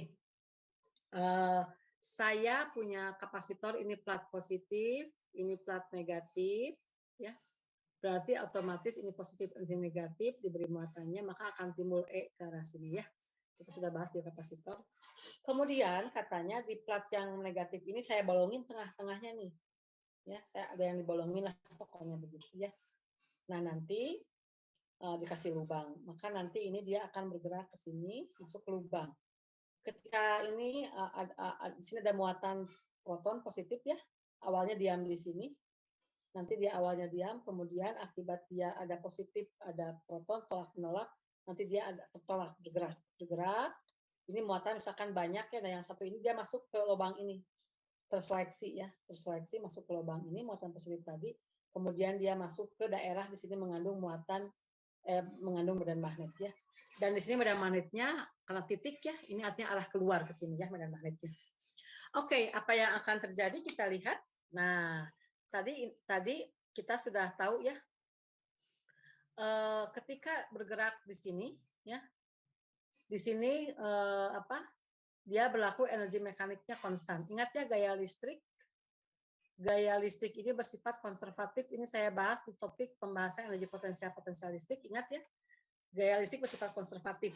Ketika saya menjelaskan bahwa ketika muatan bergerak dari A ke B kembali ke A, itu adalah perubahan energinya adalah 0 begitu ya. Nah, karena dia bersifat konservatif, itu artinya kalau gaya bersifat konservatif, maka energi mekaniknya adalah kekal. Semoga Anda ingat ini pelajaran di usaha energi ya di semester 1. Maka ketika dia bergerak dari A ke B, di sini energi mekanik di A sama dengan energi mekanik di B. Ya, ini saya kurang lengkap ya. Jangan ketukar dengan medan listrik. Ini kita sedang bicara energi. Di sini lihat ya, proton diam di A, kemudian bergerak dan masuk ke lubang. Ya, lalu dengan kecepatan konstan. Kenapa konstan? Tadi sudah kita bahas ya, bahwa medan magnet itu tidak merubah energi kinetik ya, tapi hanya membelokkan saja. Maka VB-nya konstan, maka dia memasuki ini. Maka oleh B nanti dia akan dibelokkan begitu ya. Nah, soal pertama adalah berapa kecepatan saat meninggalkan plat kapasitor ini. Jadi berapa kecepatan pas keluar dari bolong ini ya, dari lubang ini. VB ini berapa gitu. Nah, kita amati sepanjang ini adalah energi mekaniknya konstan. Energi mekanik di A sama dengan energi mekanik di B. Kenapa? Karena ini adalah energi potensial listrik ya, muatan dikalikan potensial ya. Dan kita tahu bahwa untuk gaya listrik ya seperti ini adalah berlaku gaya konservatif.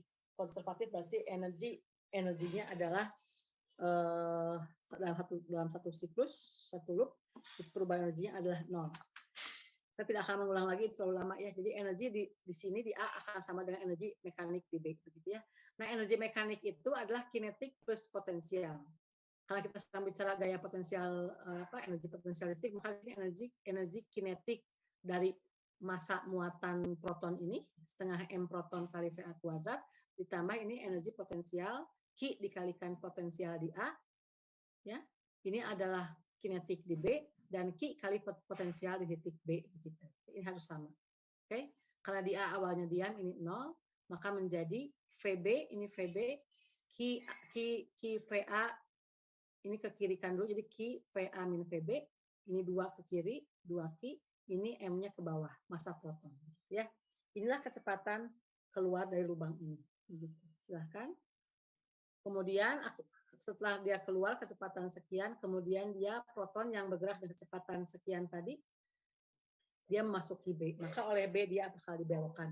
Kemana beloknya? Karena dia proton positif dan B-nya ke arah luar, maka ini berarti ini arahnya ke arah sana. Kalau Anda bisa lihat di video ke arah sana, B-nya keluar, maka kita balikan, ya begitu.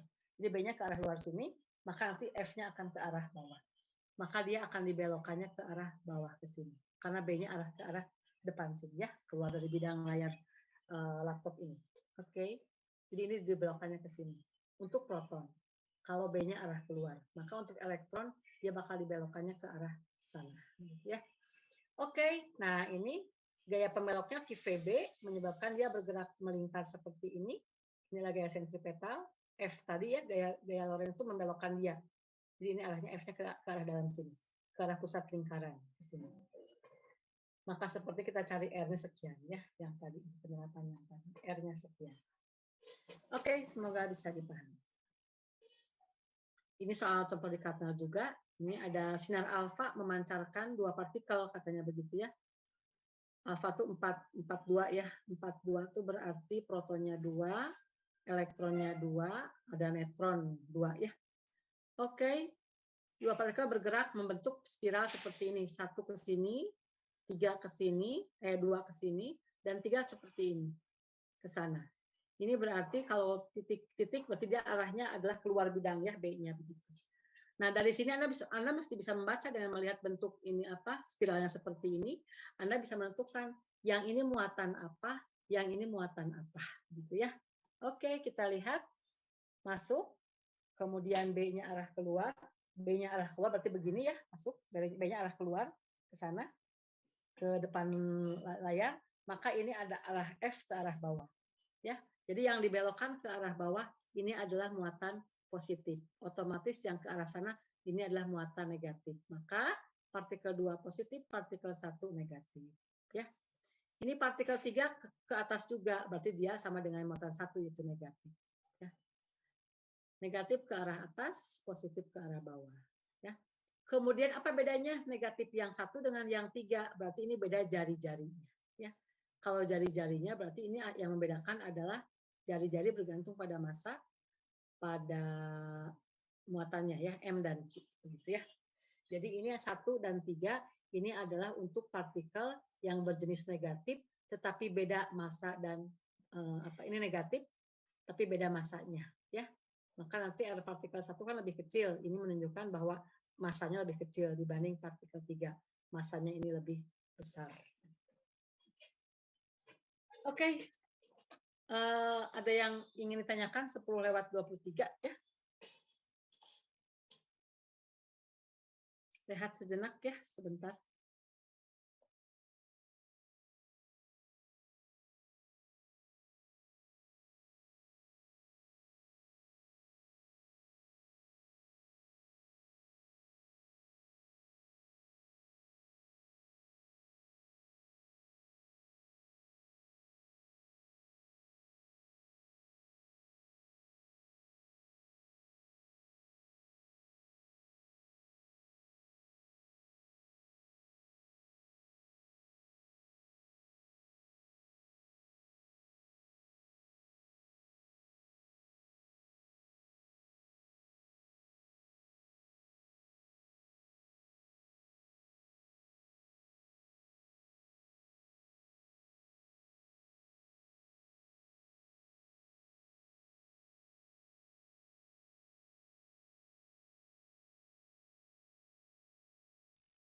Coba kita lanjutkan kembali ya.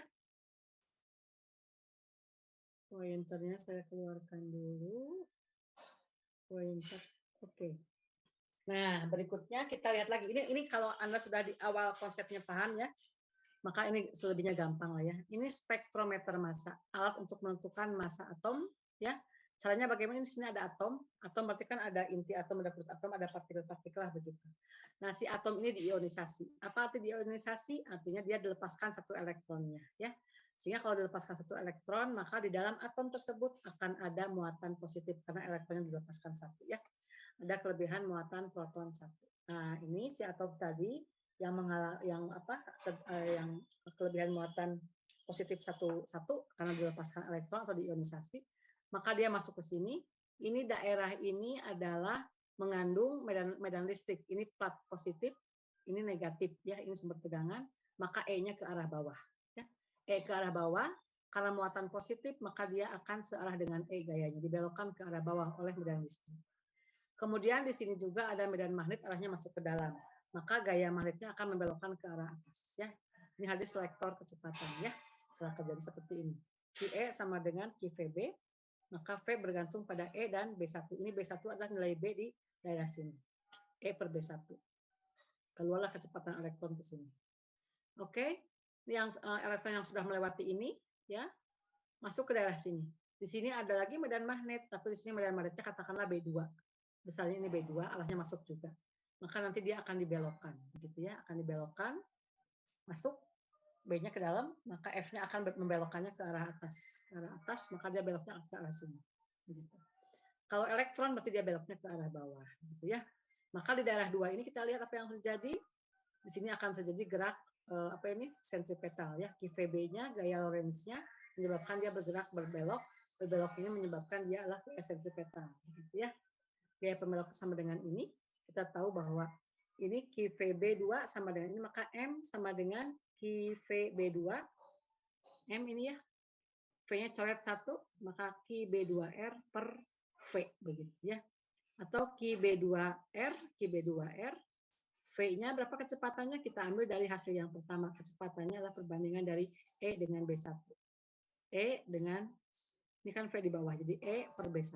Jadi kesimpulannya adalah massa ion positif tadi, yang dilewatkan tadi berapa masanya? Masanya adalah Q dikalikan B1, kalikan B2, dikalikan jari-jari ini dia berapa jari-jarinya, kemudian dibagi dengan berapa sih medan listrik di plat ini positif dengan negatifnya. Itulah spektrometer massa, alat untuk menentukan massa sebuah muatan. Ya. Oke. Ini bisa silahkan Anda baca ya. Ini spektrometer massa seperti ini, dikata menjelaskannya versi seperti ini. Sama saja ya. Intinya di sini, kalau di sini si muatan positif, kecepatan muatan positif tadi ya, dihasilkan dari memainkan E per B1, E dan B yang besarnya B di daerah sini. Kalau di sini menggunakan sumber ion. Sumber ion dikasih beda tegangan ya. Nanti dikasih perbedaan tegangan, maka dia ada perbedaan tegangan, maka si ion akan bergerak begitu ya. Akan bergerak, nanti dia di sini melewati ionnya diionisasi dulu ya, merupakan satu elektron, kemudian di atas satu muatan positif, ion bergerak dipercepat oleh perbedaan potensial ini. Kemudian dia diberi perbedaan potensial di sini AB ya, maka menghasilkan kecepatan V ya. Kecepatan V di sini saya turunkan pakai konsep yang tadi, pakai konsep yang sebelumnya ya. Ini ada perbedaan potensial di sini, si muatan tadi dia melewati lubang ini begitu ya. Gunakan konsep yang tadi sudah saya turunkan di contoh soal sebelumnya. Maka V di B ini sama dengan 2 kalikan Q potensial A dengan B, berapa selisihnya di sini? VA min VB dibagi dengan M, akan ketemu seperti VB sama dengan sekian ya. Kemudian akhirnya dia masuk ke daerah mengandung B, set berbelok ya oleh B yang arah keluar, dia berbeloknya ke kanan, ditangkap oleh detektor, ditangkap ya. Kemudian ini maka di sini akan ada gerak melingkar, maka di sini gaya Lorentz-nya adalah Q kecepatan dikalikan B ini sama dengan mv kuadrat per R ya. Maka VB-nya adalah sekian ya. VB sama dengan coret-coret, VB adalah sekian. Masukkan ke sini. VB kuadrat ya sama dengan 2Q per M kalikan V. Masukkan di sini. Dari hasil kedua, VB adalah QBR per M. Masukkan ke sini, dikuadratkan. Karena ini kan V kuadrat ya. Ini V kuadrat adalah ini, maka ini pun harus V kuadrat. Anda cari berapa M-nya, coret dulu. M sama sekian. Hasilnya, lihat ini. Q B R per E, ini Q kalikan R kalikan B. Ini B-nya kan cuma di sini yang mengandung B ya. Di sini perbedaan potensial. Nah, seperti ya. Kapan menggunakan ini dan menggunakan ini tergantung dari jenis yang dipakai, atau Anda bisa lihat di soalnya ya. Kalau di soalnya seperti ini kan elektron diperoleh dari selektor kecepatan ya. Kalau ini elektron diperoleh dari perbedaan menghalangi seperti ini. Nah, ini ya. Dihasilkan dari perbedaan potensial yang diberikan di sini. Ini ada sumber ion, dikasih perbedaan potensial, maka dia akan bergerak dengan kecepatan V. Maka di sini ada potensial dari ini. Ya. Ini kalau Anda buktikan saja ini dengan ini, hasilnya akan sama saja. Ya. Oke, ini sama-sama spektrometer massa ya, dengan desain alat yang berbeda. Berbeda dari penghasil si muatan positifnya ya, penghasil muatan dengan kecepatan V-nya tadi. Oke, itu spektrometer massa, selektor sudah, sikroton ya, gerak melingkar sudah, spektrometer massa sudah. Kita akan lanjut berikutnya pada gaya yang dihasilkan dari arus listrik yang berada di dalam medan magnet. Ya. Ini SMA pun sudah, kita sekarang kalau hafalan rumus mungkin Anda menggunakan rumus di SMA sudah. Di sini adalah kita perdalam bagaimana proses yang terjadi fisiknya ya. Sehingga kita, ini teknologi jadul ya, ada loudspeaker begitu. Nah, nggak apa-apa, untuk belajar dasar kita belajar dari teknologi jadul ya. Oke, ini jam berapa? Kita lihat apakah 2 jam saya mengerjakan apa ya, 10:32.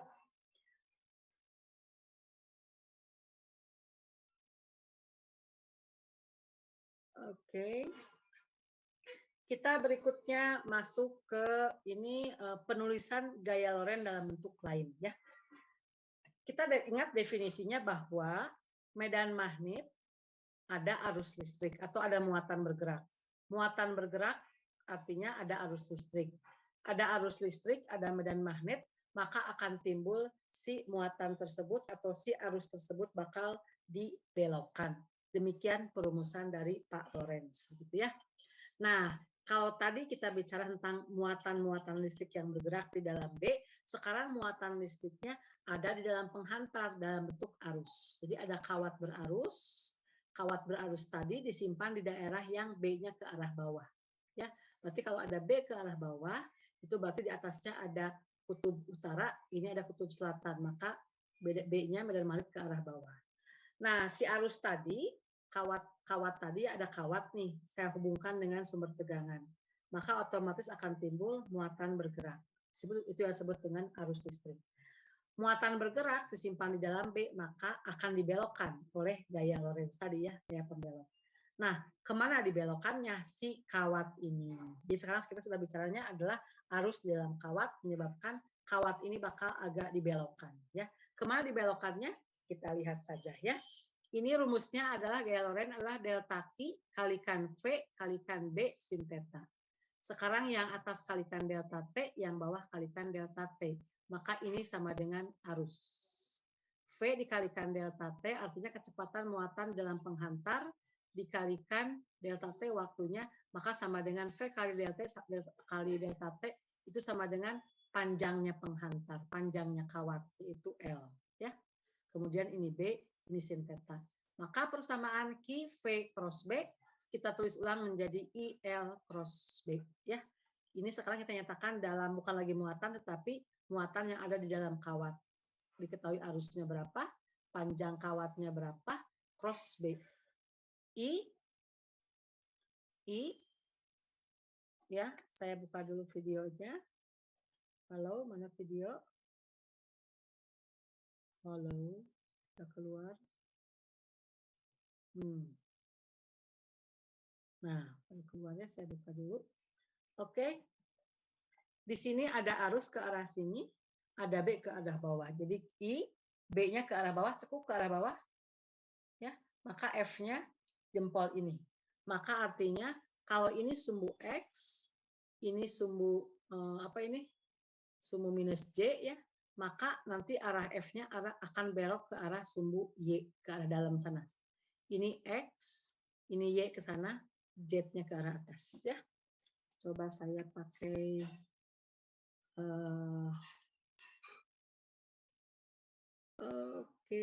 pointer, pakai pen dulu ya. Jadi ini misalkan saya beri tanda ini X, ini sumbu X ya. Ini sumbu X, ini berarti ke arah dalam sana, ini adalah sumbu Y. Kenapa ini hilang-hilang? Berarti ini kan sumbu X-nya ke arah atas, sumbu Z-nya ke arah atas ya, Z. Begitu ya. Mudah-mudahan ini gambarnya jelek. Vakum saya masih belum lihat. Oke, ini sumbu Z. Nah, gitu ya. Mohon maaf, saya pindahkan ini mengganggu. Oke, ini misalkan sumbu X, ke sana Y, ke sana Z. Maka I ke arah sumbu X, kemudian B-nya ke bawah minus Z, karena I, B-nya ke bawah minus Z, maka gaya pembelok F-nya akan ke arah sumbu Y positif. Begitu ya. Jadi kawat ini nanti akan berbelok ke arah sebelah sumbu Y, ke arah dalam, ke arah sana berbeloknya. Begitu penerapan hukum Lorentz di dalam kawat listrik ya, kawat panjang L diberi arus listrik I, di dalam medan magnet besarnya adalah B, begitu ya. Oke, nah teknologi atau desain seperti ini diterapkan penerapannya dalam cara kerja loudspeaker ini ya. Ini loudspeaker ini di dalamnya ada magnet nih. Ini dilihat dari pinggir, ini dilihat dari depan. Yang kutub dalamnya di dalam tengah ini adalah kutub utara, maka di tengah-tengah yang mengelilinginya adalah kutub selatan. Begitu ya diatur si medan magnetnya. Ini kutub utaranya dikelilingi oleh kutub selatan, maka akan ada B ke arah dari utara ke selatan, ke arah sini. Ya, ke arah sini. Oke, di sini akan ada B-nya ke arah sini, semoga bisa di mana? Nah, di sini ya. Jadi ini akan arah maaf ya. Nah, begini. Ke arah luar ya, dari utara ke selatan itu arah B-nya ya. Oke. Nah, kita lihat ini dari depan, ini utara selatan, atau di dalam ini nih, di dalamnya ada utara dan selatan.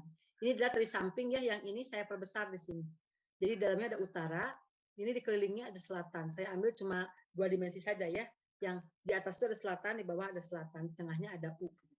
Maka otomatis kalau ini saya potong ambil dimensi 2 dimensi saja begitu ya.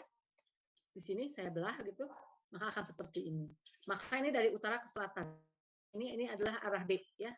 Ini dari yang ini pun sama utara ke selatan. Ini akan ada arah ke bawah ya, ini ke bawah arah B-nya. Ini ke atas arah B-nya dari utara ke selatan. Oke, yang hitam ini itu adalah arah B ya. Yang ini dan yang ini. Oke. Nah, kemudian si kawat yang U ini, si magnet yang U ini di dalam sini, dia dililit pakai kawat seperti ini, dililit pakai kawat. Nah, gini.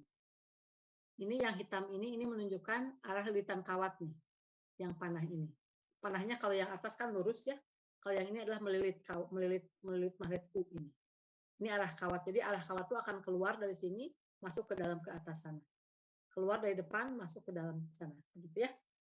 Oke, kita lihat di sini ada arus I arah apa ini? Ini arah keluar ya. Di sini ada I arah ke sini keluar pakai tangan kanan saya. Kemudian B-nya ke arah atas. I, B-nya ke arah atas, maka F-nya akan bagaimana ini ya? Arus I, B-nya ke arah atas ya. Ini masuk, ini keluar ya. Oke, yang saya ambil yang bawah ini sebentar. Arah I-nya keluar, kemudian B-nya tekuk ke bawah, maka arah F-nya akan ke arah sini. Ya, untuk yang atas ini dia I-nya sedang arah ke sana, tapi I-nya arah masuk ya, jadi arah panah masukkan ke sana. B-nya ke arah atas, B-nya ke arah atas ke arah sini. Tekuk B ke arah atas, kalau Anda kelihatan gaya tangan saya ya, ke arah atas, maka F-nya ke arah sini ya. Maka otomatis ini gaya ini yang menyebabkan dia arah gaya semua oleh ini di sini gayanya akan semua ke arah sini ya. Kemudian nanti ini akan keluar suara yang diperbesar oleh gabungan F ya. Gaya semua ke arah luar. Menarik ke arah luar ke arah sini, makanya dikumulasikan oleh seluruh gaya dari oleh lingkaran ini, oleh B ini akan menjadi gayanya makin besar ke arah luar. Maka loudspeaker kita ngomong berapa, dia akan diperbesar oleh gaya ini. Karena gaya dikumulasikan oleh seluruh permukaan ini ya, akan keluar semua. Menghasilkan gaya kumulatif yang sangat besar ke arah permukaan loudspeaker ini. Ya, itulah cara kerja loudspeaker. Ya. Ini silahkan ini buat Anda latihan ya, bahwa gaya adalah ILB. ILB, B-nya adalah diketahui harus ya, ILB. Kemudian sin-nya berapa? Sin-nya adalah antara kawatnya ke arah sini ya. Kemudian B-nya ke arah mana B-nya? Sin 90. Itu adalah antara arah kawat dengan arah B ya. Ini arah B-nya ke arah atas, arah arusnya ke arah sini ke arah depan, maka sudutnya 90 ya. Tinggal ini I kalikan L kalikan B, I-nya ada 2 ampere kita di soal. Ini adalah kumparan suatu speaker diameternya adalah 0,25. Jadi ini diameternya ini 0,25 nih. Diameter ini adalah 0,25. Diameter yang batang magnet di dalamnya 0,025 meter. Kemudian medan magnetnya di sini B ini menghasilkan 0,1 Tesla. Kemudian arus dalam koil, arusnya dikasih arus dalam kawatnya lah 2 ampere ya. Tinggal ada masukkan ILB, I masuk 2 ampere, B-nya ada, sin-nya sin 90, tinggal ini L-nya. L berarti panjang kawat yang dililit. Panjang kawat yang dililit berarti satu lilitan saja lah satu keliling lingkaran. Pi dikalikan 2R atau Pi kalikan D. Karena ini lilitannya banyak, maka ini sama dengan I kalikan NPD. Gitu ya. Jumlah lilitan kali keliling satu lingkaran. Satu lilitan ini adalah Pi kali D saja. Oke, tinggal Anda kalikan. Berapa percepatannya? Percepatan koil suara nih ya. Percepatan koil suaranya berapa ini? Adalah A dikalikan gaya yang dihasilkan tadi ini dibagi dengan masanya misalnya diketahui. Massa gabungan antara koil itu lilitan kawat dan magnetnya. Mana tadi koil suara dan kerucutnya ini semua itu adalah 0,02 kg. Tinggal dibagi saja. Diketahuilah percepatannya adalah sekian. Ini besar sekali ya. Lebih besar dari kecepatan gravitasi bumi yang hanya 10. Ini 4 kali lebih ya percepatan gravitasi bumi. Menghasilkan percepatan yang sangat besar. Oke, ini menjelaskan memang berat, tapi ya semoga penjelasan saya dengan berbagai macam alat bantuan ini bisa mempermudah penangkapan Anda, dan semoga catatan yang saya berikan pun ini bisa mempermudah penangkapan Anda. Ya, begitu.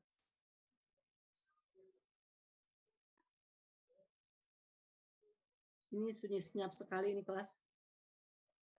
And so, hapus saja. Oke. Jam berapa ini? Jam 10:43. Ini momen ini akan saya akan saya jelaskan nanti saja ya di yang 1 jam ya ini ya. Ini kita tinggal menjelaskan momen torsi. Ini masih banyak sebetulnya ya. Contoh saja itu, kemudian ini hukum Ampere. Hukum Ampere, terus ini adalah gaya antara arus akan menghasilkan gaya Lorentz sangat menolaknya dalam sebuah kawat penghantar. Kemudian ini hukum Biot-Savart dan ini adalah contoh soal hukum Ampere. Biot-Savart ini ya. Jadi tujuannya kan kita menghitung B ya, menghitung B untuk berbagai macam jenis. Kalau kawat lurus, bagaimana B-nya? Kalau kawatnya saya bikin melingkar, bagaimana B-nya? Gitu ya. Ini rasanya belum saya muat di Edunext ya. Sekarang saya ganti, tidak diberikan linknya untuk catatan saya. Saya akan berikan menggunakan di Edunext, PPT-nya saya share di Edunext ya. Jadi bisa Anda baca begitu ya. Tunggu 10:44, saya nanti coba akan sampai 10:50 ya, masih ada waktu 6 menit. Kalau 3 SKS ya, 3 SKS saya jelaskan, semoga ini bisa Anda pahami ya, antara penjelasan saya dengan catatan saya yang sudah saya tulis tangan seperti ini. Kalau di kelas biasa ini jelas nggak akan sampai ya 3 jam untuk menulis seperti ini ya, untuk kelas online, karena nulis itu pun agak sulit ya di papan maya, papan online. Sedikit lagi mungkin ya saya jelaskan yang ini saya agak kurang fit ya, tenggorokan saya agak kurang fit, tapi sedikit lagi saja akan saya jelaskan ini bagian rumit ya, bagian rumit menjelaskan ini. Tapi semoga catatan saya membantu dan saya tinggal menjelaskan isi catatan saya saja ya. Oke, saya lari ke slide show dulu. Bantu dengan pointer. Saya harus banyak minum ini. Tenggorokannya sudah mulai kurang.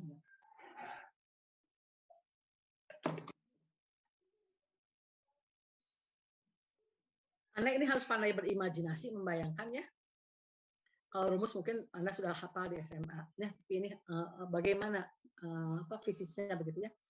Torsi adalah momen gaya pada kumparan pengangkut arus. Ini yang merupakan prinsip dasar dari motor listrik ya. Coba Anda bayangkan, Anda punya loop kawat ya, kawat saya bikin nyambung seperti ini, kotak seperti ini, kawat ya. Kemudian kawat tersebut saya gantung ya di depan dari medan magnet yang arahnya masuk ya. Ini lihat. Ini belum saya miringkan. Jadi kalau lihat dari pinggir ini, dari sisi F4 nih, kawat tuh seperti ini dari sampingnya agak nyerong ya. Jadi enggak kotak seperti ini. Ya, kalau kotak berarti kan saya buka videonya. Sebentar, lihat tangan saya. Ini menjelaskan, ini memang cukup rumit ya. Harus beratraksi kita dosennya. Mana ini? Halo, video keluar.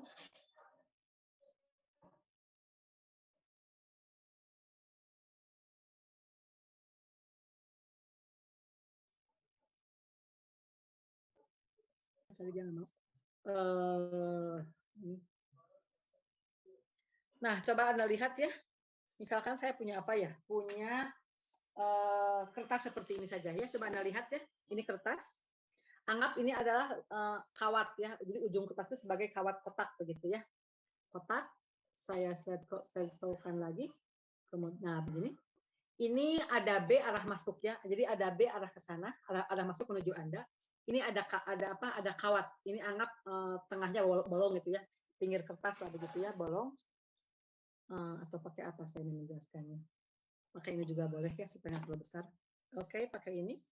Nah, ini berarti kawat berbentuk kotak seperti ini. Nah, pada kawat ini saya miringkan. Anda dari samping, saya miringkan seperti ini. Nah, begini ya. Jadi ini adalah gambar B ini adalah kalau kawatnya saya lihat dari samping dan saya miringkan. Tadi kan begini ya, tadi begini. Sekarang saya miringkan. Maka kalau dilihat dari samping ini seperti ini. Ya, begitu. Semua bisa dipahami. Nah, sekarang kita bayangkan lagi. Kita amati tiap kawat ini. Ini ada kawat ya, kawat 1, sisi 2, sisi 3, sisi 4. Di sini kita beri arus arahnya seperti ini. I1, I2, ini I1, I2, I3, I4 begini ya. Oke, ini ada I, kemudian ada B arah masuk. Ada I, B masuk, maka akan F ke arah atas ya. Ini F2, saya beri tanda F1 ya, karena ini sisi 1. Ini F1 akan ke arah atas ya. Karena I dengan B tegak lurus. I, B-nya masuk ke dalam, F-nya ke arah atas ya. Ini F1 ke arah atas. Lihat sisi yang pinggir ini. Ini I-nya arah ke bawah, B-nya arah masuk, maka F-nya akan ke arah luar. Ini F2 ke arah luar. Ini F3 ke sana, B-nya masuk, maka F3 ke arah bawah. Ini F3. Dan ini adalah F4. I-nya ke arah atas, B-nya masuk, maka F4 ke arah pinggir. Oke, bisa dipahami ini ya. Lahirnya F1, F2, F3, F4. Oke. Nah, sekarang karena ini enggak betul-betul menggantung seperti ini ya. Agak dimiringkan seperti ini. Nah, kita lihat dari samping. Maka kalau lihat dari samping, ini F2 tuh akan ke F2 ke arah sini, F4 ke arah sini, ini akan segaris ya, lewat tengah-tengah kumparan ini. Jadi F2 dengan F4 tuh akan segaris ke sini. Sementara F2, F1 dengan F3 tidak segaris. Karena ini agak dimiringkan, begini kan ya, dimiringkan begini, maka ini F1-nya ke arah sana, F2 ke arah sini, tapi dia tidak segaris ya, tidak melewati titik tengah ini. Tidak melewati titik tengah kumparan ini. Jadi ujung dalam sana ini agak depan gitu, ya. Oke, semoga tergambar gambar ini ya. Ini dilihat dari samping. Oke, kita lihat ya. F1 ke atas, F3 ke bawah ya. Maka di sini F1 dengan F3 berapa gayanya? Gaya Lorentz yaitu ILB. Arusnya I, panjangnya yang ini adalah A dan besarnya adalah medan magnetnya adalah B. Jadi I panjang A kalikan B. A adalah panjang kawat ini, L ini, ya, begitu. F2 yang ini dengan yang ini. Maka ini I kali panjang kawat 2 ini adalah B, ya, B kecil dan kalikan medan magnetnya B. Ya. Ini sin ada kemiringan sini ya. Ya, berarti antara di sini antara B-nya arah masuk ya. B-nya arah masuk. Ini lihat ini B-nya arah ini. Ya, yang merah. Kemudian kawatnya adalah agak miring ya. Maka di sini ada sudut ya, sudutnya ini. Ini kawat, ini arah B. Maka ada sudutnya yang besar ini. Kita ambil yang tegak lurusnya terhadap bidang, maka theta yang ini. Ada sudut theta. Maka di sini menjadi IB. I panjang kawat B, B sin 90 min theta sudutnya ya. Oke, ini sudut yang ini. 90 min theta sudut yang ini. Oke, ini untuk F2. F4 sama dengan F2. Akan sama F2 dengan F4 itu I kalikan B kecil kalikan B sin sekian. Tapi arahnya berlawanan. Karena dia arah berlawanan dan melewati pusat kumparan, maka di sini menghasilkan torsinya 0. Apa rumus torsi? Rumus torsi adalah, ingat di semester 1, gaya dikalikan dengan gaya. Ya. Nah, untuk P2, torsi 2 dan torsi 4, karena dia melewati pusat ini, maka lengan gayanya 0. Maka torsinya 0. F2 dengan F4, gaya saling menghilangkan dan torsinya pun 0. Ya. Nah, tapi untuk F1 dan F3, lihat sini ke gambar sini, ini dilihat dari samping ya. Ini F1, ini F3. Ini kan sumbu rotasinya di sini. Sumbu gerak melingkar si. Jadi si kawat ini betul seperti ini ya. Ini ada F2 ke atas, F2 ke bawah. Ini ada F, ini sumbu rotasi tengah-tengah si papan ini ya, tengah-tengah si kumparan ini. Maka ini kalau saya perpanjang ini F, ini lengan gaya. Ini lengan gaya, tapi saya ambil lengan gaya yang tegak lurusnya. Ini gaya ke bawah, ini saya tarik, ini lengan gaya. Dan saya ambil lengan gaya yang lurusnya, yang tegak lurusnya ini. F3-nya ke bawah, ini lengan gayanya. Ada gaya, ada lengan gaya. Ada gaya, ada lengan gaya. Maka menyebabkan dia bakal arah kemana? Ini arah F-nya ke arah sana, ya. Ini R, ini F, ini R, ini F. Maka dia akan berputar ke arah seperti ini, ya. Akan mengikuti apa ini? Arah ini ya, arah jarum jam begini.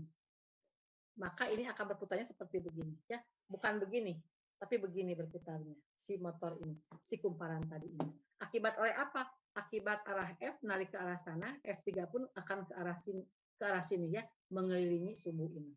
Semoga bisa imajinasinya Anda dapatlah begitu ya. Jadi ini akan berputar dengan porosnya adalah ini nih, garis F2 F4, dia berputarnya seperti ini. Ke depan, ke belakang gitu ya. Oke, semoga terpahami. Berarti di sini ada torsi untuk F2 dan untuk F1 dan F3. Berapa torsinya?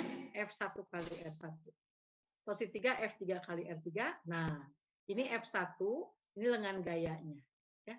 Nah, supaya saya mengambil sudutnya sudutnya 90, ini sebetulnya gini, F1 kalikan B per 2, apa B per 2? Ini kan panjang ini B. Maka terhadap tengah-tengahnya sumbu rotasi ini, maka ini sama dengan B per 2. B per 2 kalikan sin theta ya, sama ini. Maka menjadi, karena ini arahnya ke sana dan ini pun arahkan ke sana, torsi ini kan searah jarum jam ya, akan begini bergeraknya, maka ini tinggal kita kalikan saja. Torsi 1 dengan 3 ditambahkan karena searah begitu ya. Karena searah, maka ini kita kalikan saja torsi 1 I kalikan. Ini lihat ini F1 berapa F1? Di atas ini IAB. Masukkan sini IAB. Jadi lengan gayanya B per 2 sin theta. Karena ada 2 ya, torsi oleh ini dan ini, maka ini kalikan saja 2. Jadi ini menjadi coret 2-nya menjadi I A kalikan B, B medan magnet kalikan sin theta. Ya. Kalau sudah bisa merumuskan seperti ini bisa Anda kerjakan sendiri ya. Nanti torsi total adalah I A B apa? Ini panjang kawat A dikalikan panjang kawat B, itu sama dengan luas kumparan ya. A ini besar adalah luas kumparan dari A kali B. Jadi I kalikan A B kalikan B kalikan sin theta. Nah, kalau kawat ini ada banyak lilitan ya, seperti halnya motor listrik, banyak lilitan kawatnya, tinggal dikalikan jumlah lilitan ya. Atau kalau kumparan saya bikin melingkar saja. Berarti di sini nanti A-nya bukan A kali B, A-nya berarti menjadi PR kuadrat kalau lingkaran ya. Pi kalikan jari-jari dikuadratkan ya, A-nya tadi. Oke. Maka di sini ada jumlah lilitan menjadi N I A B sin theta. N I A B sin theta ya. Nah, ini ada sin theta ketika torsi ini vektor ya. Torsi vektor, B vektor, maka N I A ini kita beri nama sebagai momen dipol magnet ya. Momen dipol magnet yaitu arus dikalikan luas dikalikan jumlah lilitan. Karena ada sin, maka perkalian antara NIA dengan B, karena ini vektor ya, vektor kali vektor, ini sin, maka torsi vektor ya. Karena ini vektor, maka di sini harus perkalian vektor atau nilai sin tadi. Cocok ya antara matematika dan fisika ya. Nah, NIA ini disebut sebagai momen dipol magnet ini. Jadi torsi vektor, NIA vektor, B vektor, perkalian vektor. Cross momen dipol magnet cross B sama dengan dipol momen gaya. Momen gaya inilah yang menyebabkan si kumparan tadi bergerak berputar. Itu yang disebut sebagai dasar kerja dari motor listrik. Nanti motor listrik ini akan menghasilkan energi listrik ya yang menjadi sumber dari tegangan arus, sumber tegangan atau bolak-balik begitu ya. Nah, oke, kita jelaskan sampai di sini dulu ya. Ini agak rumit menjelaskannya, tapi semoga yang saya turunkan ini dengan gambar ini bisa Anda pahami ya. Jadi kita kenapa motor listrik berputar? Karena ada torsi. Berapa torsinya? Mu kalikan B. B-nya apa? Medan magnet ya. Kemudian mu-nya apa? NIA. Nah, NIA jumlah lilitan, arus dan luas penampang kumparannya begitu ya. Nah, tinggal nanti kita melihat mana arah mu, mana arah B dan mana arah torsi. Besok kita lanjutkan. Kita sampai di sini ya. Penjelasan yang rumitnya sudah saya jelaskan hari ini. Oke, mohon maaf kalau saya menjelaskan mengambil waktu sangat banyak ya. Semoga ini bisa dipahami. Oke, saya stop share ya. Saya stop. Itulah jam 10:57. Mohon maaf ya, ini karena menjelaskannya sangat berat ya buat saya juga ya. Bayangkan kalau cuma ngomong-ngomong situ tidak akan terpahami. Semoga catatan saya membantu Anda begitu ya. Ditambah dengan penjelasan lisan saya, Anda fokus pahami. Semoga tadi yang saya menggambarkan pakai peragaan tangan di video bisa Anda lihat juga begitu ya. Oke. Itulah pertemuan dengan 09 di hari pertama dengan 09 ya. Langsung ke materi, mohon maaf nanti hari Kamis kita agak ngobrol-ngobrol lebih panjang lebar tentang aturan main kelas kita ya. Kalau di kelas 08 sudah saya sampaikan ya. Oke, sekian. Kalau ada interupsi silahkan disampaikan, kalau tidak ada cukup sekian. Mohon maaf saya mengambil waktu full karena saya ingin menjelaskan dulu hal-hal yang berat yang harus saya sampaikan ya. Ada pertanyaan atau ada komentar silahkan. Ini yang tidak hadir banyak sekali ya, 111 orang. Saya catat ya, ini 111 orang, nanti di CX kalau lebih dari 111 berarti ada yang CX ngisi kemudian dia tidak kuliah gitu ya. Ini harusnya saya sinkronkan dari EduNext-nya. Tunggu sebentar ya. EduNext-nya saya sinkronkan dengan di CX. Mohon maaf sebentar. Supaya yes, sinkronkan student antara EduNext dengan Six. Oke.